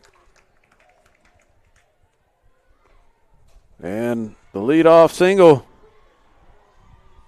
does no harm against Ella Houston and the Wallace Dothan Governors.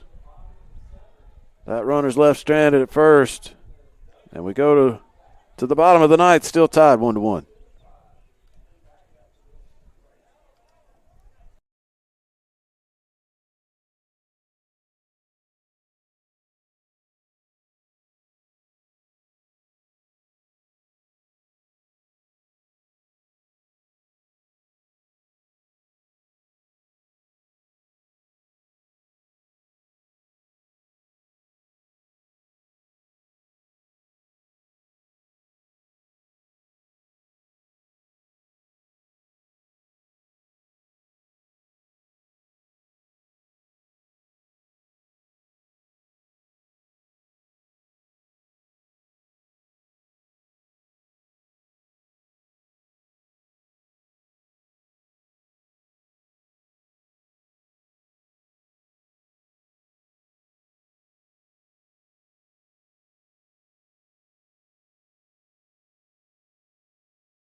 Bottom of the ninth.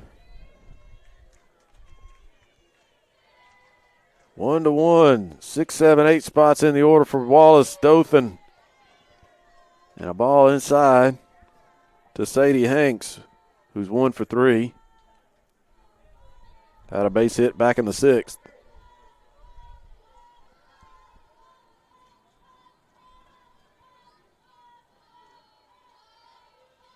Both pitchers have gone the distance.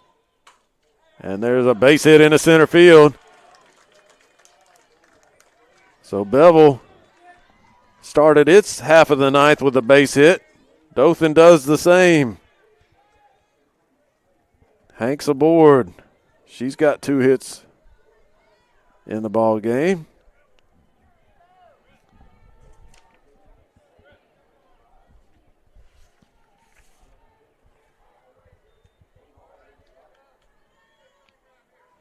Hank's not likely to be going anywhere. 3 for 3 in her stolen base attempts this season. A bunt. Going to try to get her over instead and does the job. As Rowell lays it down, Chappell fielded it. Keaton was at the bag at first to receive the throw. So 1 out and a runner at second for Wallace, trying to walk it off here in the bottom of the ninth.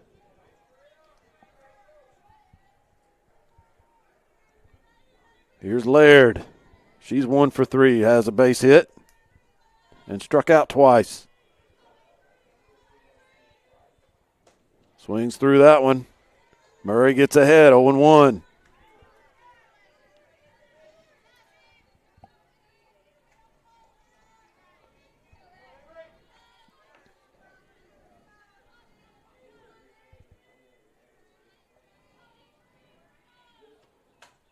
Popped up, out of play. Strike 2, 0-2. Murray has been in and out of trouble today. She's going to have to get out of it again here in the ninth if she's going to keep this game going. A runner at second and 1 out.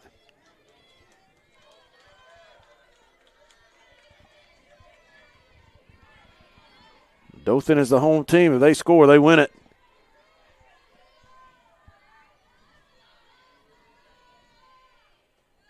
That one bounces up there.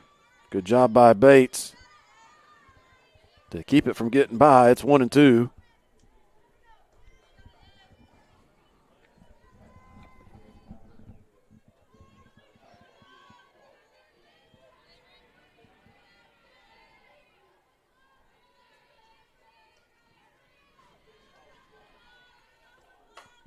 In the air to left.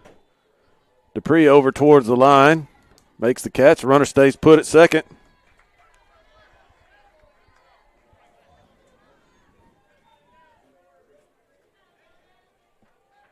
Two outs in the inning now.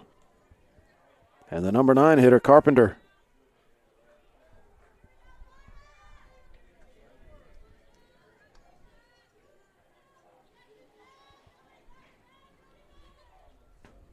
She's 0 for 3. She's reached on an error.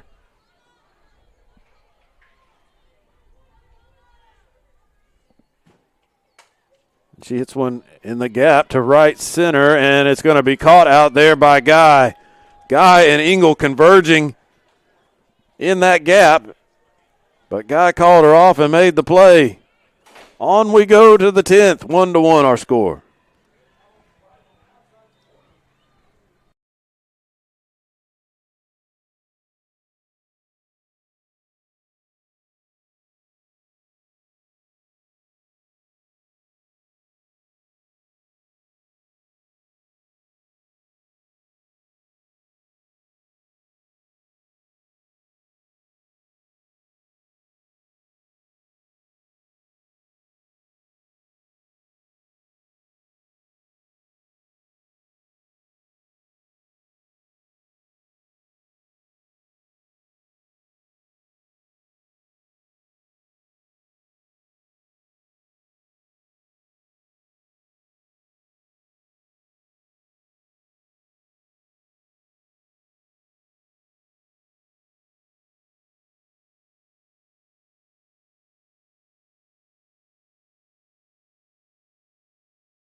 It is 1-1, has been since the 5th inning.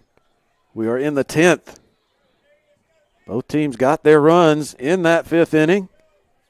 Both teams were aided by throwing errors in the pursuit of those runs. And both teams have had runners in scoring position multiple times in this ball game, but just have not gotten the clutch hit. And out at first by a step is Izzy Engel, who tried to bunt her way on, bunted it back to the circle.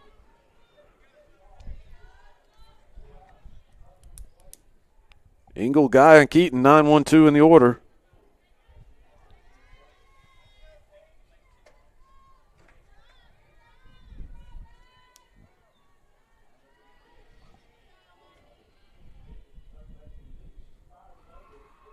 Guy takes the changeup. Outside. 1 ball, no strikes. Enterprise leading Marion Military 5-2. That game just went final.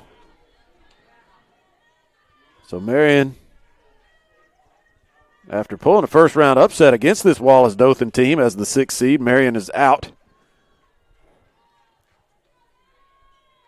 Eliminated.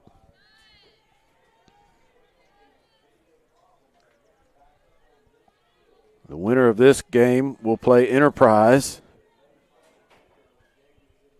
immediately following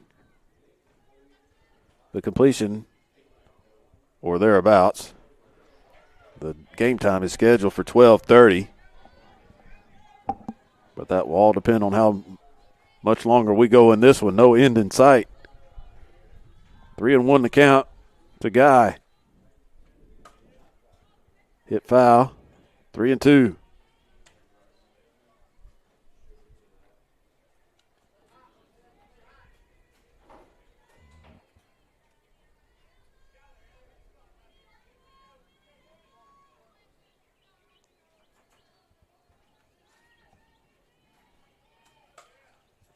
Foul out of play again. Count stays full.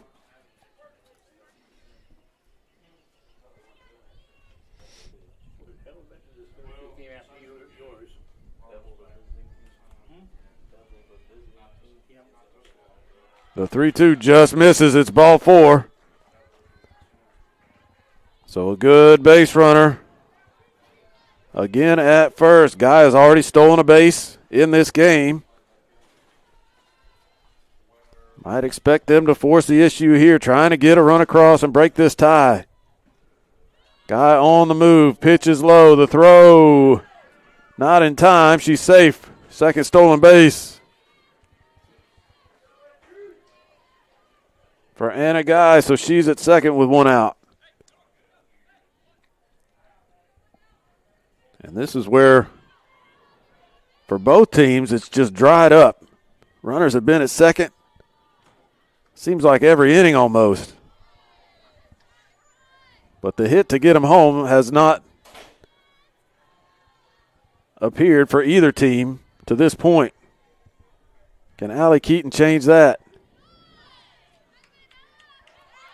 Runner goes on the throw back to the pitcher. They fell asleep a little bit. And Guy stole it. So she's at third with one out. That changes things a little bit. A 2-1 count. They try to bunt her home, but the ball is popped up off the bat of Keaton. And a nice play by Aaron Curry. Tracked that ball from the bat all the way and able to get to it and make the catch for out number 2. You want me to get, if this goes in another half inning, get your keys and go get that camera?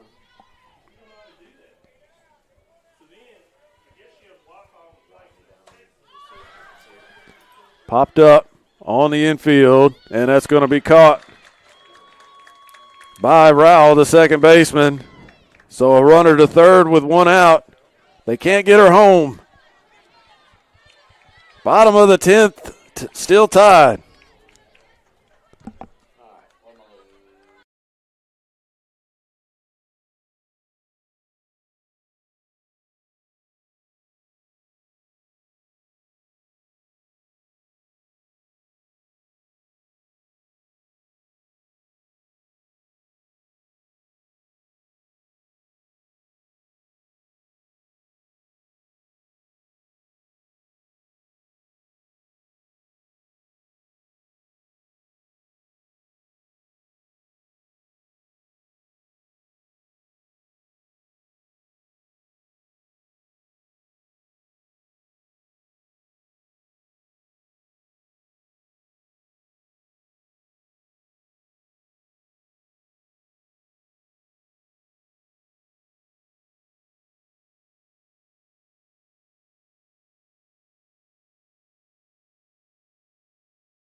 We're in the bottom of the 10th, and it's the top of the order for the Governors.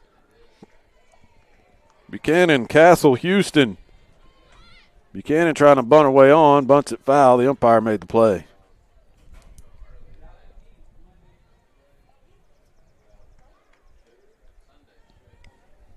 Buchanan 0 for 4. She struck out and grounded out 3 times. One of those ground outs produced a run. She's got an RBI.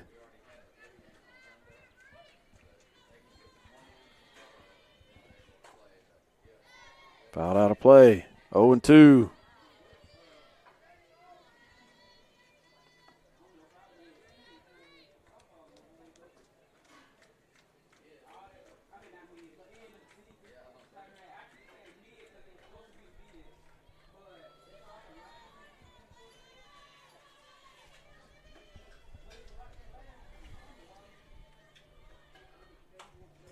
One hopper, back to the circle. Murray over to Chapel for out number 1.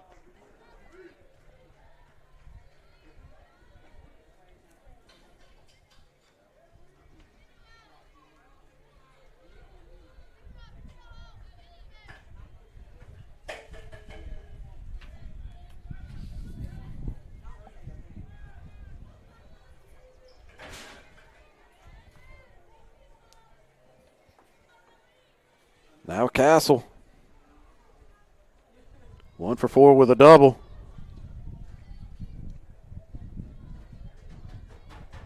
That double, the only extra base hit for either team.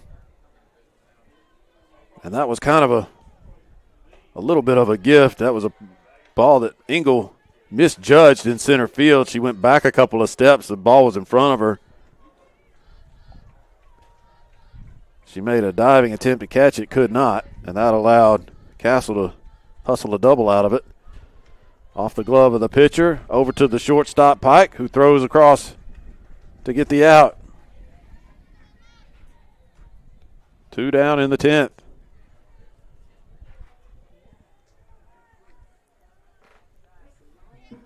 Now Houston.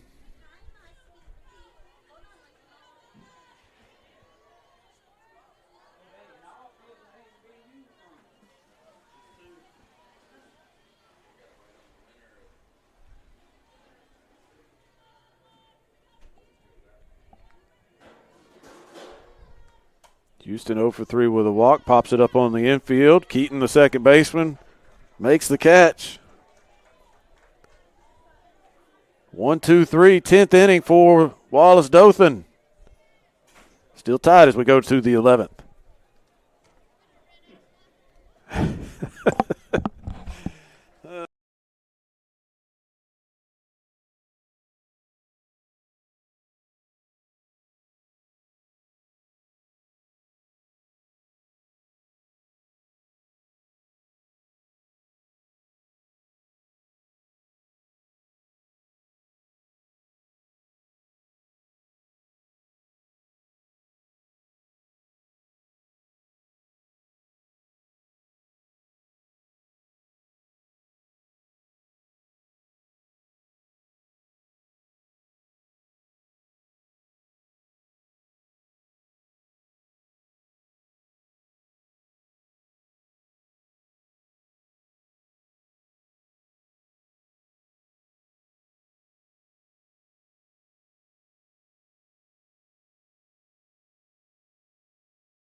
Bree Murray will lead it off in the top of the 11th. You see the Enterprise State, a lot of the players there gathered around watching this one. Murray gets under that one and hits a fly ball to shallow left. In comes Laird to make the catch.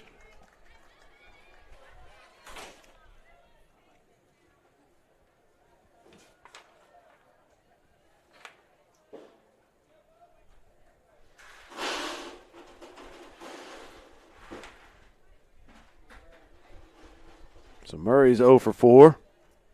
Now Dupree.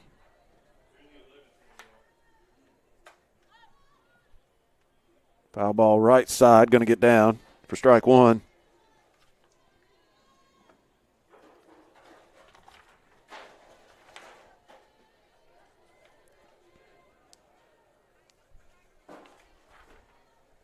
Dupree had a base hit her last time up. That was in the 9th inning. So she's 1 for 4. That one misses outside. It's 1-1.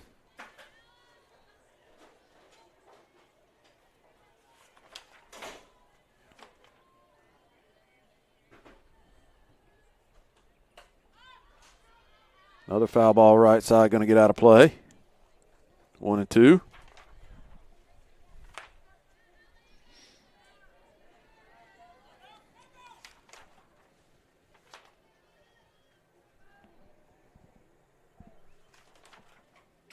Foul back to the screen. Still 1 ball, 2 strikes.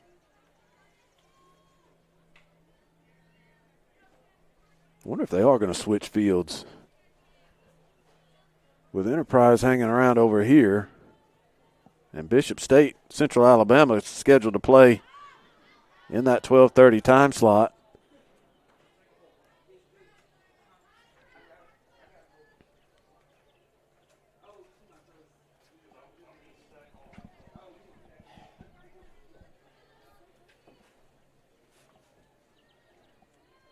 One, two.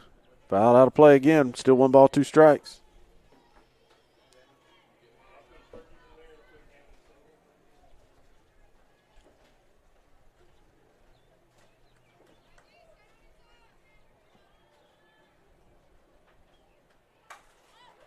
Fly ball center.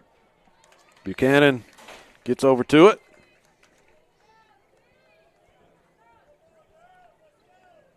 2 outs in the top of the 11th. Has not been a lot of excitement in these extra innings. You want to feel like there's some drama that would build in a game like this, but neither team has really been able to get that many base runners as we've gone on deeper into these extra innings. Just has not been a lot of offensive threats. Call strike to Chapel. It's nice to have up here, but are you guys going to be over there? Might. What do you have to wait for? You just have to, Let me see if I can have his inning go. Hot shot past third into left. Chapel, a 2-out base hit.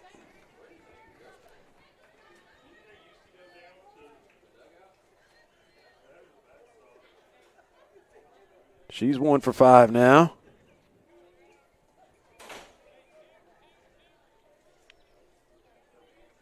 And they've already run for Chapel, so she's going to stay on the bases here, I think. As time is called, Coach Harris.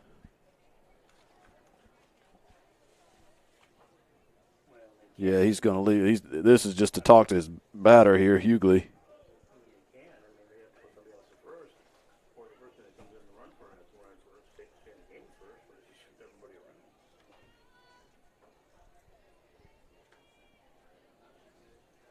So Hughley with some words of encouragement from her coach. Steps in with 2 outs and a runner at first.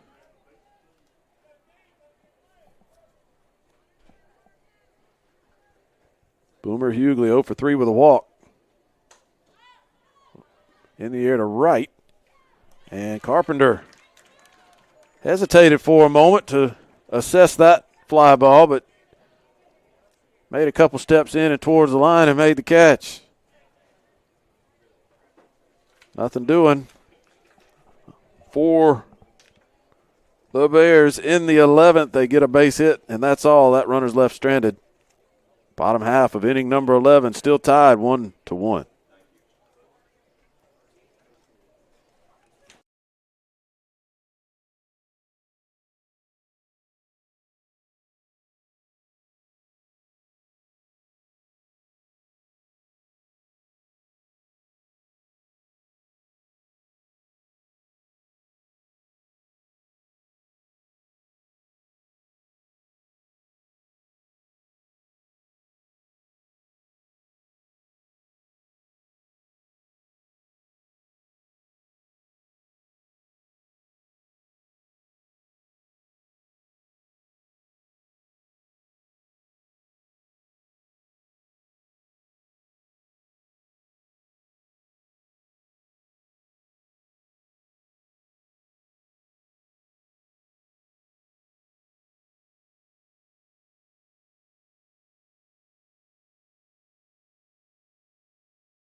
Bearfield, Curry, and Hanks.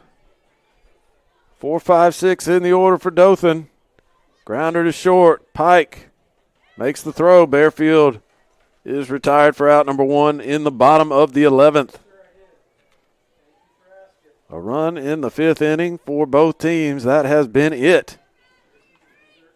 Bree Murray, Ella Houston engaged in an all-time pitchers duel here with the season on the line.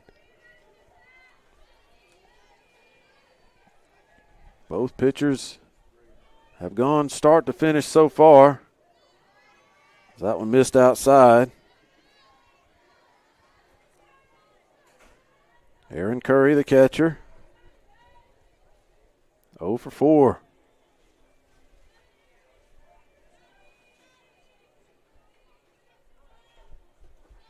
Takes low. 2 balls, no strikes.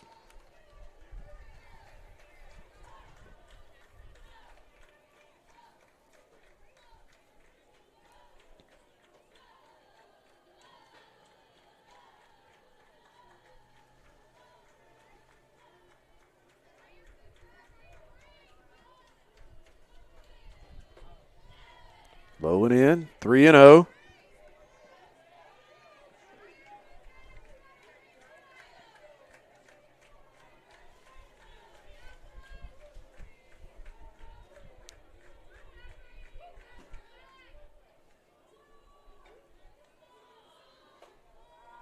And that one is high, a 4-pitch walk with one out in the 11th.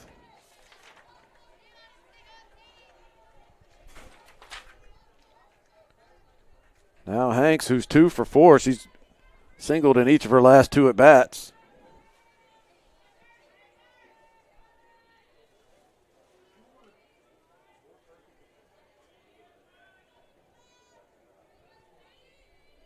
See how they play it with one out and runner at first.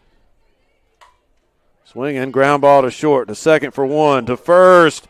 Double play, 6-4-3, ends the 11th inning.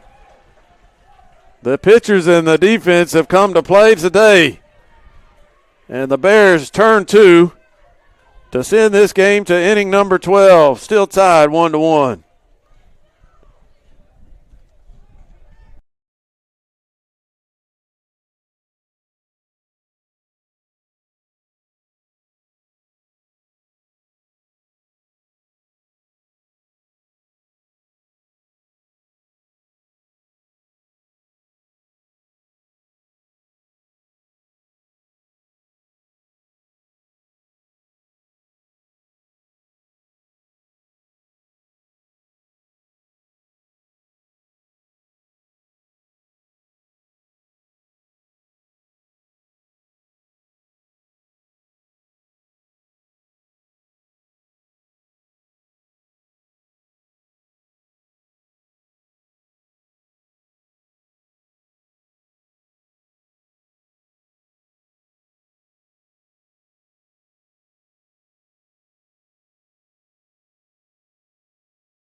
Oh, I get blamed for this anyway.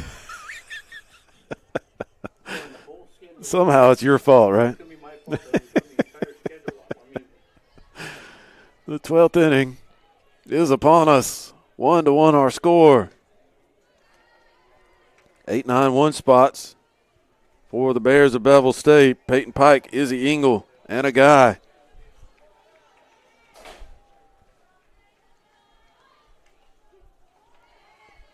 Pike takes a strike. It's 1-1. Pike 0 for 3. Time called.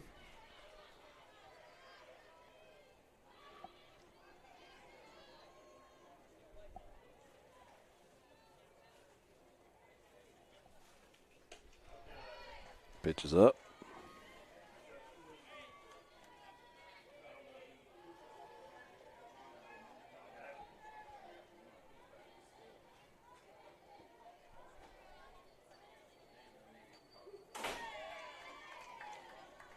Call strike. It's 2-2.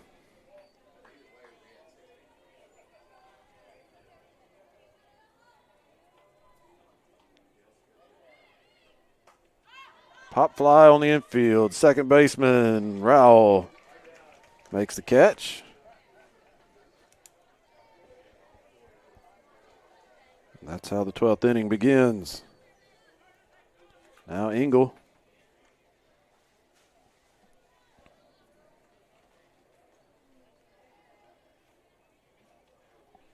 That was the 150th pitch for Ella Houston in this 12-inning game.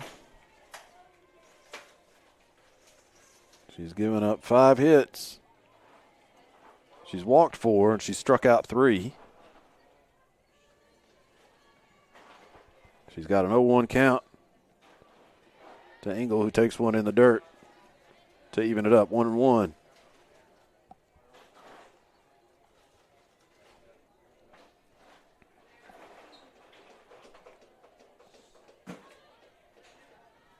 Took the pitch high, 2-1.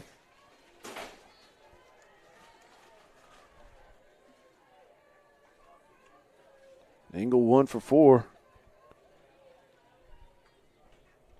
The only Bear to touch home plate in this game. Came around to score after that 5th inning single. She's got a 3-1 count in her favor.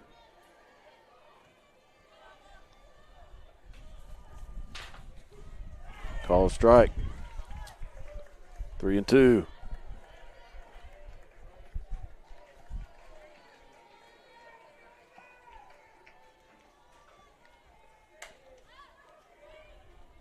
Shallow center. Couple of steps to her left, and Buchanan there to make the catch. 2 away.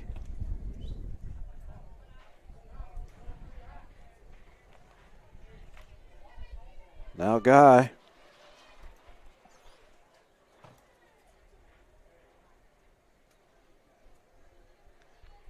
One for 4.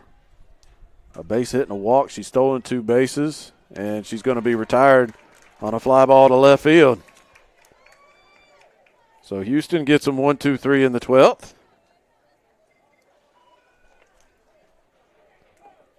Dothan coming to bat in the bottom half, still tied 1-1.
Bottom of the 12th.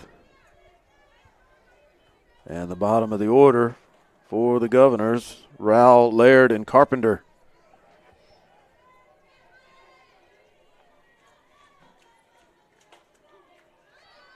Strike call to Rowell, 0 for 3 with a walk. Talked about the numbers for Houston, the pitcher for Dothan. Bree Murray, 5 hits allowed, 3 walks, 3 strikeouts, but not nearly as many pitches. This one, shallow right, coming in is Guy. Catch is made. 1 down.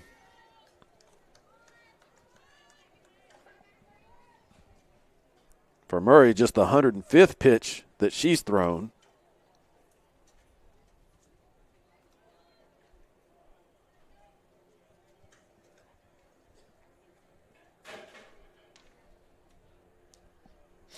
And we're going to get a pinch hitter here. Is that what's... So Avery Laird is the one that's due up. Laird was 1 for 4.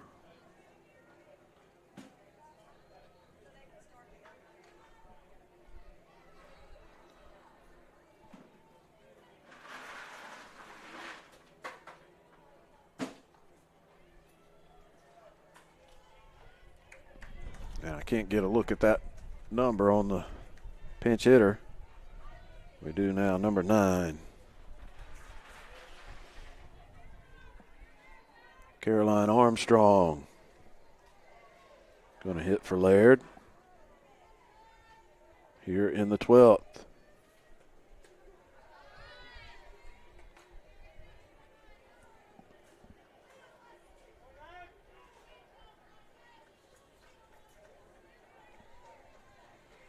And Murray starts her off with a strike.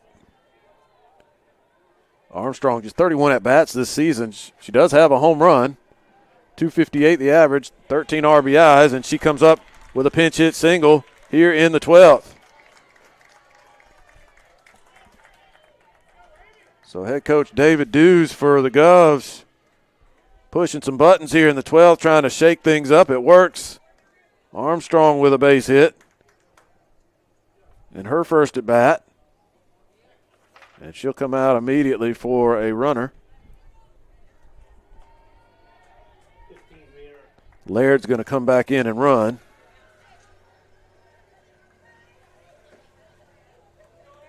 So Armstrong got on. Laird takes her place.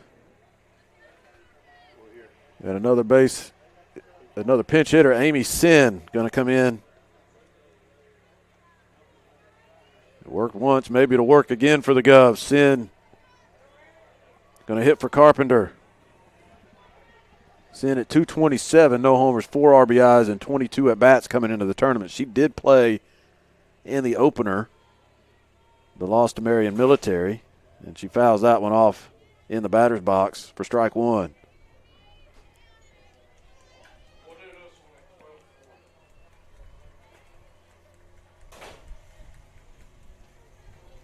What field is that? 2?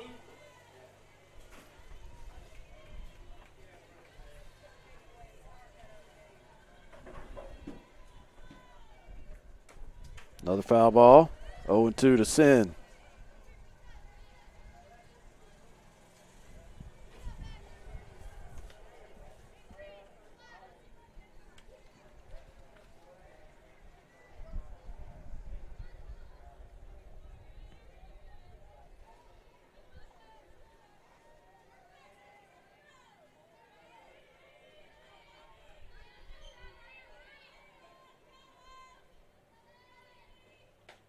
Called strike 3.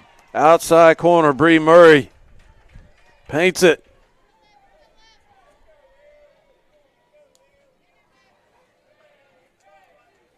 Her 4th strikeout of the game.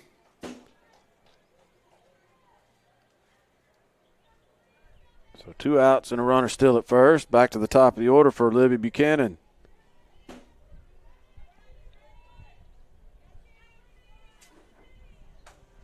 Chopped out towards second. Keaton makes the play.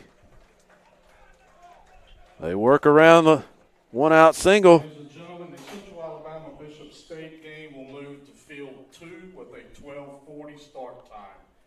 Enterprise State will move to field 5 against the winner of this game currently going on. Thank you. So the announcement made by Commissioner Dean Myrick, they're going to flip the fields and let that winner's bracket game begin close to on time. They'll be about 10 minutes late from the scheduled start time of 12:30. But Bishop State, Central Alabama, going to get going on the other field. They were scheduled to play on this field. But this game now in the 13th inning. We got another camera we got set up.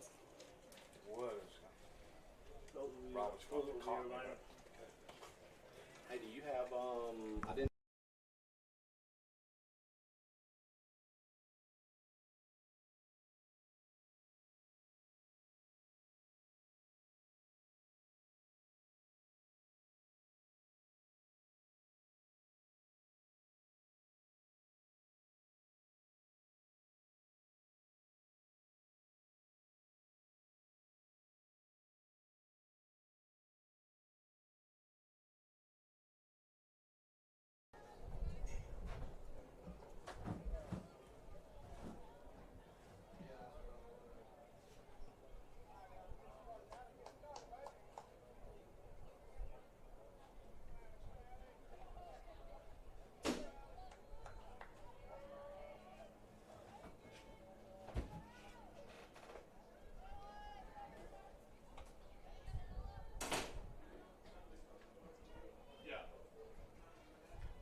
Top of the 13th inning. Maybe it'll be lucky 13 for one of these teams.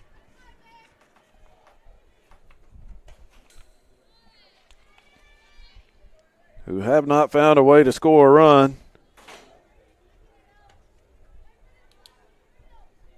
since the 5th inning. Keaton, Webb, and Murray. Keaton in a 2-2 count, rolls one out to second. And she is retired for the first out in the 13th.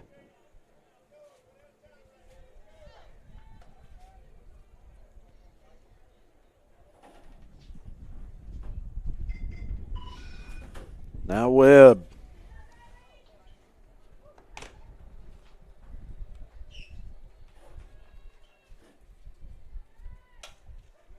Fly ball center field. Caught by Buchanan.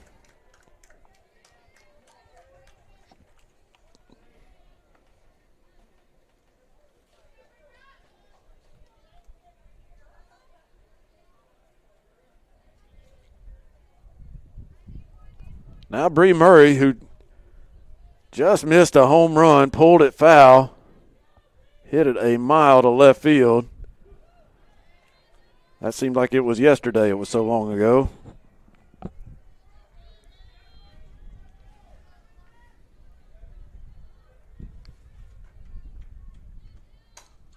And she pops this one up.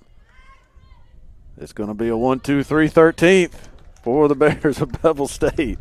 Catch made by the shortstop, Castle. We go to the bottom of the 13th. Still 1-1.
Bottom of the 13th inning.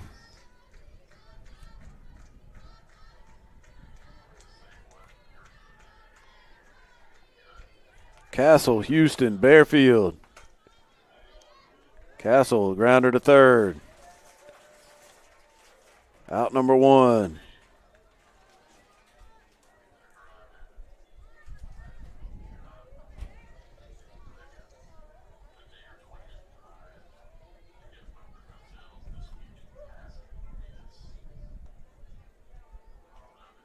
Castle now 1 for 6.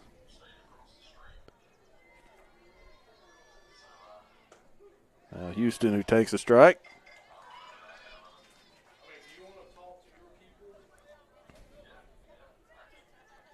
Houston 0 for 4 with a walk.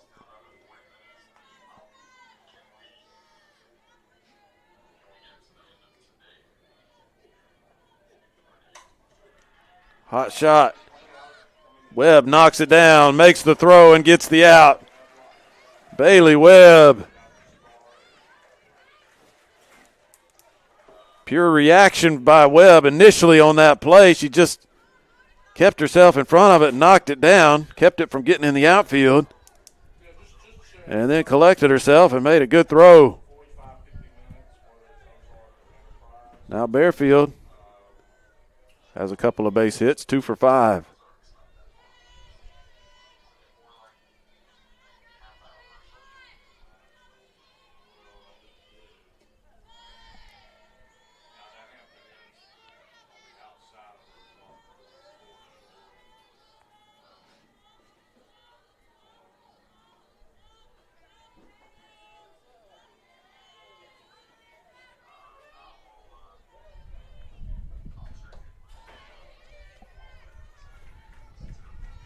Two balls, no strikes to Bearfield.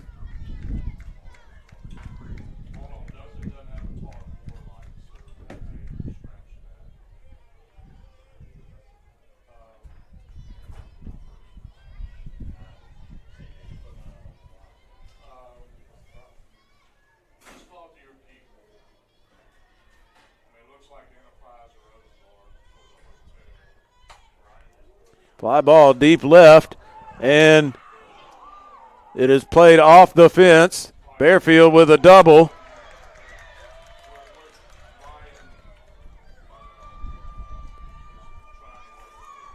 With 2 outs here in the 13th. She's got 3 hits today. Can Curry get her home? Dothan looking for the walk-off. Some 2-out magic against Bree Murray.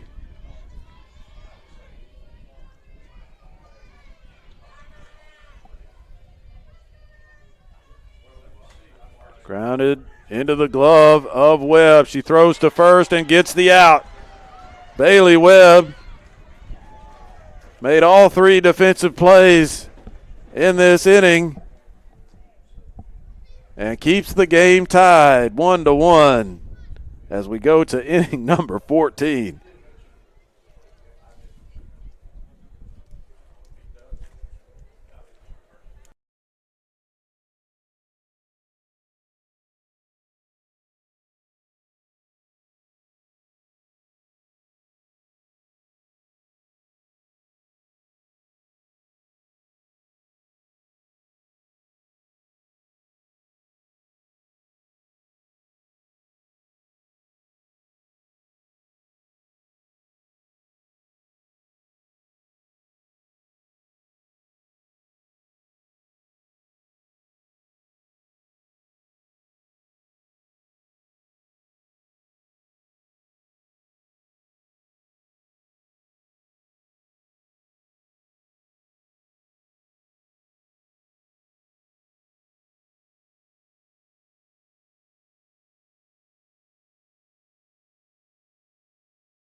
So Dupree was out.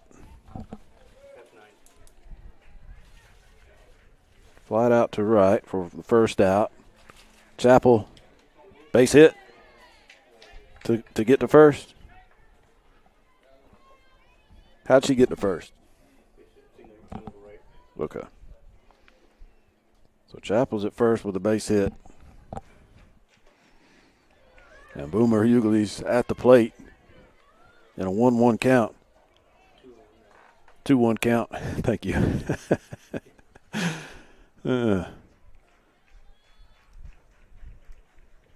the top of the 14th inning. It's going to take the equivalent of 2 games at least to determine a winner in this one.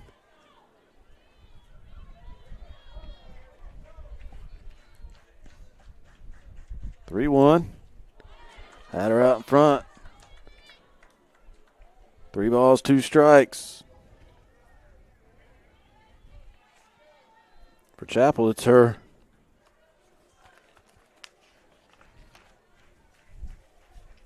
second hit. Check swing, foul ball.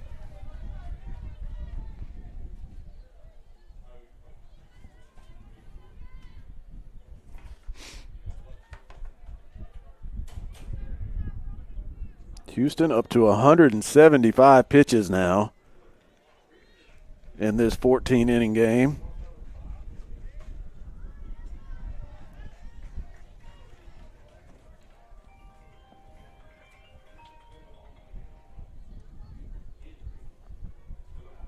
Pitch is fouled. Third base side, so it's still a full count to Boomer Hughley. In the air, deep left. Back it goes, and it's gone. Boomer Hughley breaks the tie in the top of the 14th. It's 3-1. Boomer with a bomber to left. Finally, someone breaks through.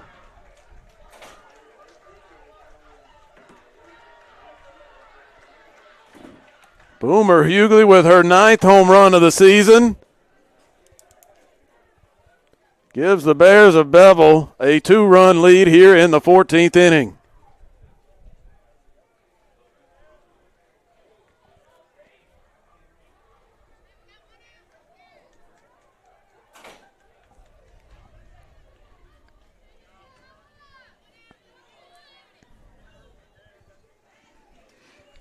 And that apparently was the last softball that any of the umpires had, so they have to restock here. As the bases are empty.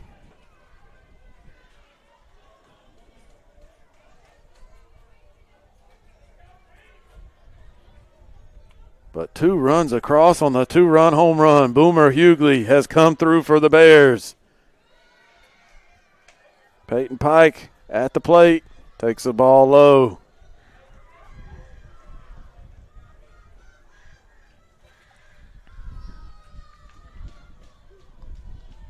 That strike caught the corner, 1-1.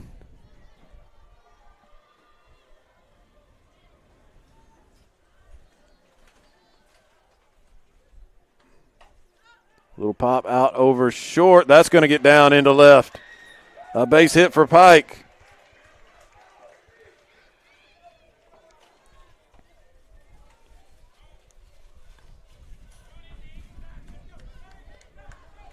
Eventually, even in softball, these pitchers get tired. Almost 180 pitches thrown by Houston, and they're starting to get to her a little bit. Bunt laid down. Safe at first. Izzy Engel beat it out.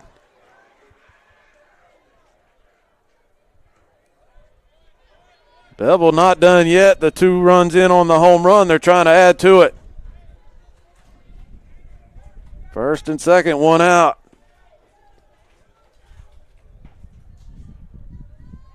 Top of the order. Guy takes a ball.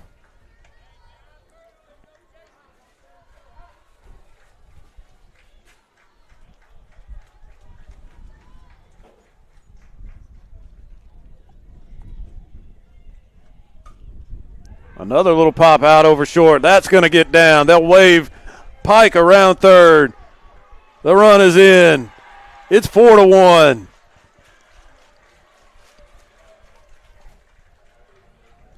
On the throw in, down to second, goes Gray.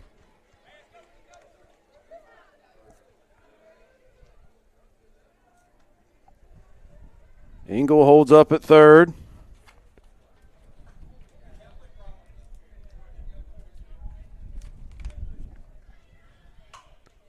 Sharply hit to second, off the glove of Rao. That'll get another run home. The out is made at first.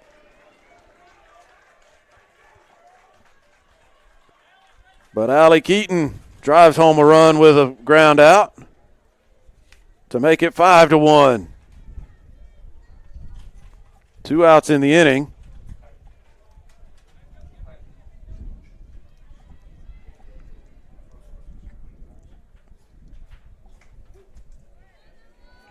As Engel comes home, Guy over to third. And a strike to Bailey Webb. That one missed. 1-1. They're going to steal home. Safe.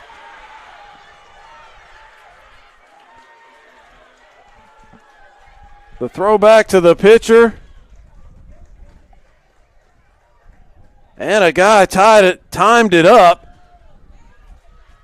And she's able to swipe home and make it 6-1.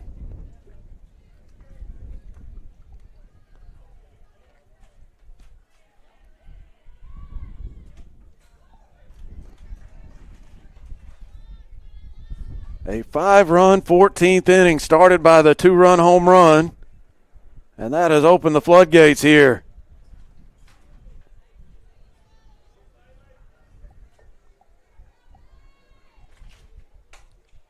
Webb into shallow center. Buchanan going to come in and put it away to end the inning. But 5 runs across, and we go to the bottom of the 14th. Bevill 3 outs away from victory, lead at 6-1.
It took 14 innings and almost 200 pitches.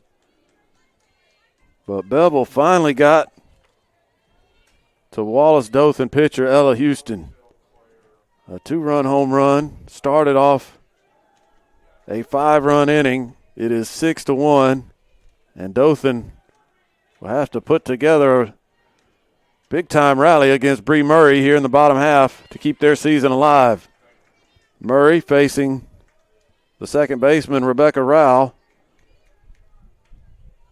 Gets a foul ball for strike 1.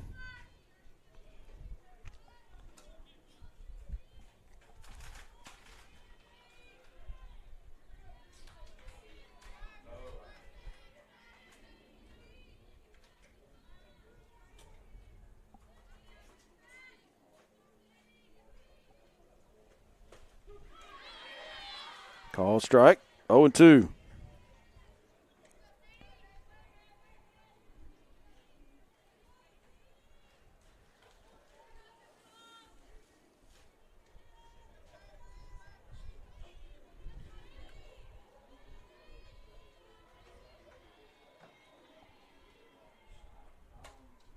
Popped out of play. Still no balls, 2 strikes.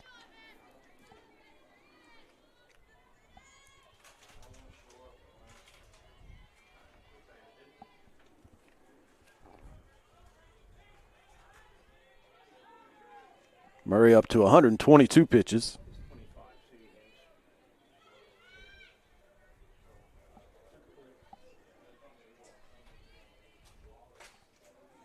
Grounder to third. Webb. Again, sort of a soft toss across, but got it there in time. Webb has been busy today.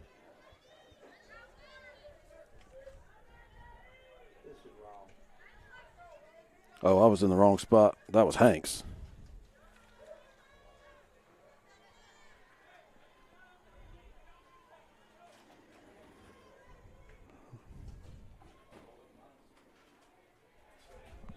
Yeah, this is Rao.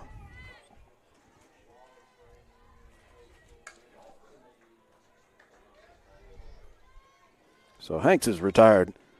I'm on to a second score sheet, so it's I'm having trouble keeping it straight.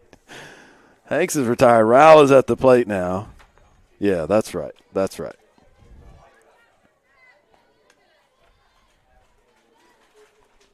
And it's an 0-1 count.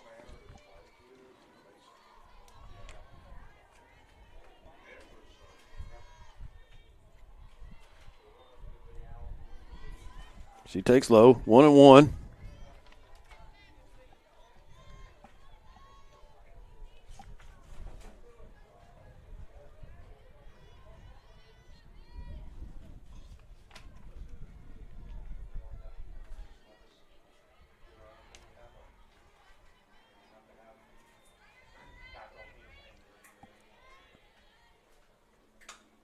Line drive into right field, a base hit. The throw to first, but she beat it out. So Rao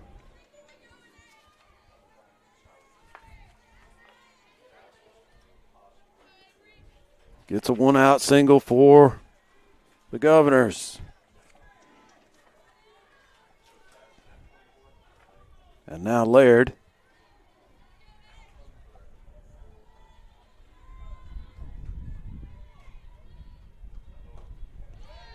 Out in front, swung and missed. 0-1.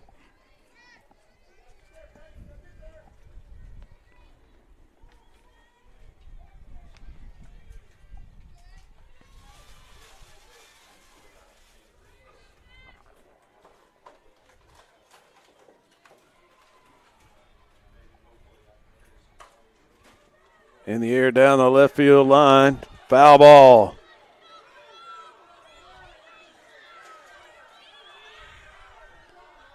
And the Dothan folks don't like the call a bit.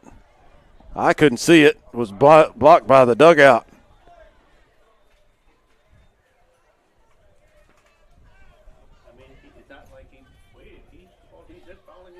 He's looking right down the line from home plate. The field umpires are not positioned on the third baseline, so that was the home plate umpire's call. And he immediately signaled foul.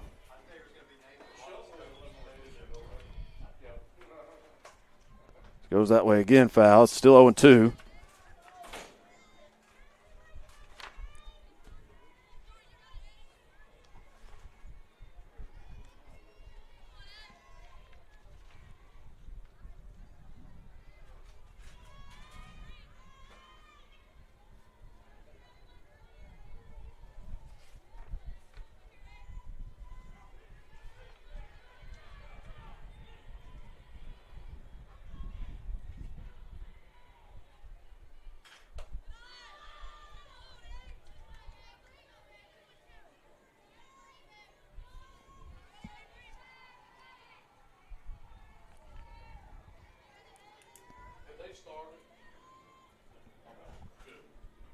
One ball, 2 strikes.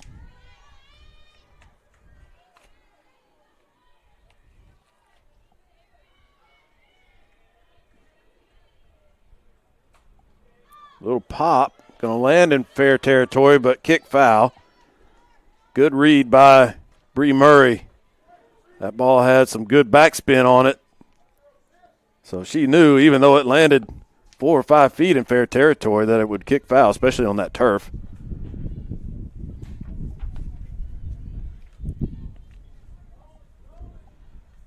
So still 1-2.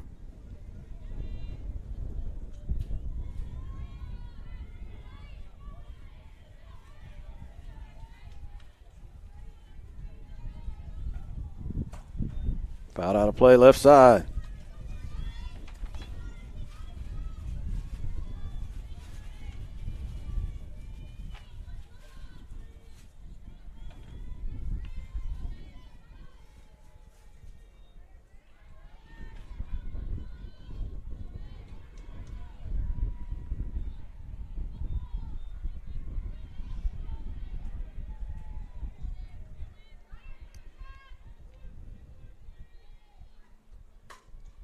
Grounder to short. Pike goes to second to get the out there. Safe on the turn to first.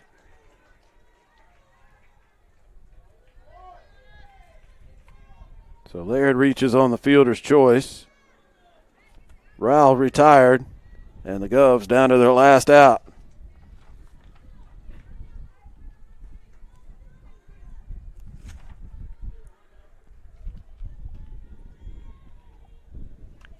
Carpenter back in the lineup. Hits one in the air to center. Engel over there to make the catch, and Bevill, the marathon winners, survive and advance, win it 6-1 in 14 innings. Wallace Dothan sees their season come to an end. They go 0-2 in the tournament, and they are eliminated. Bevill will have to turn around and play in just a little while. They'll face Enterprise State in a game on this field probably in about 20 minutes, I would guess. 40 minutes. So they'll give them a little bit of a break after playing 14 innings. Let them regroup.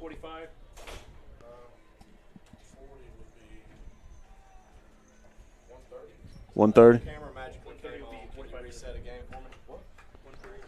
All right, so 6-1 the final. We're looking at 1:30 start time for the next game, Bevill and Enterprise. That'll be another elimination game. We'll have that for you here on JockJive. Thanks for riding through this marathon 14-inning game. Bevill wins it 16-1. We'll be back with our second game this afternoon in a little while.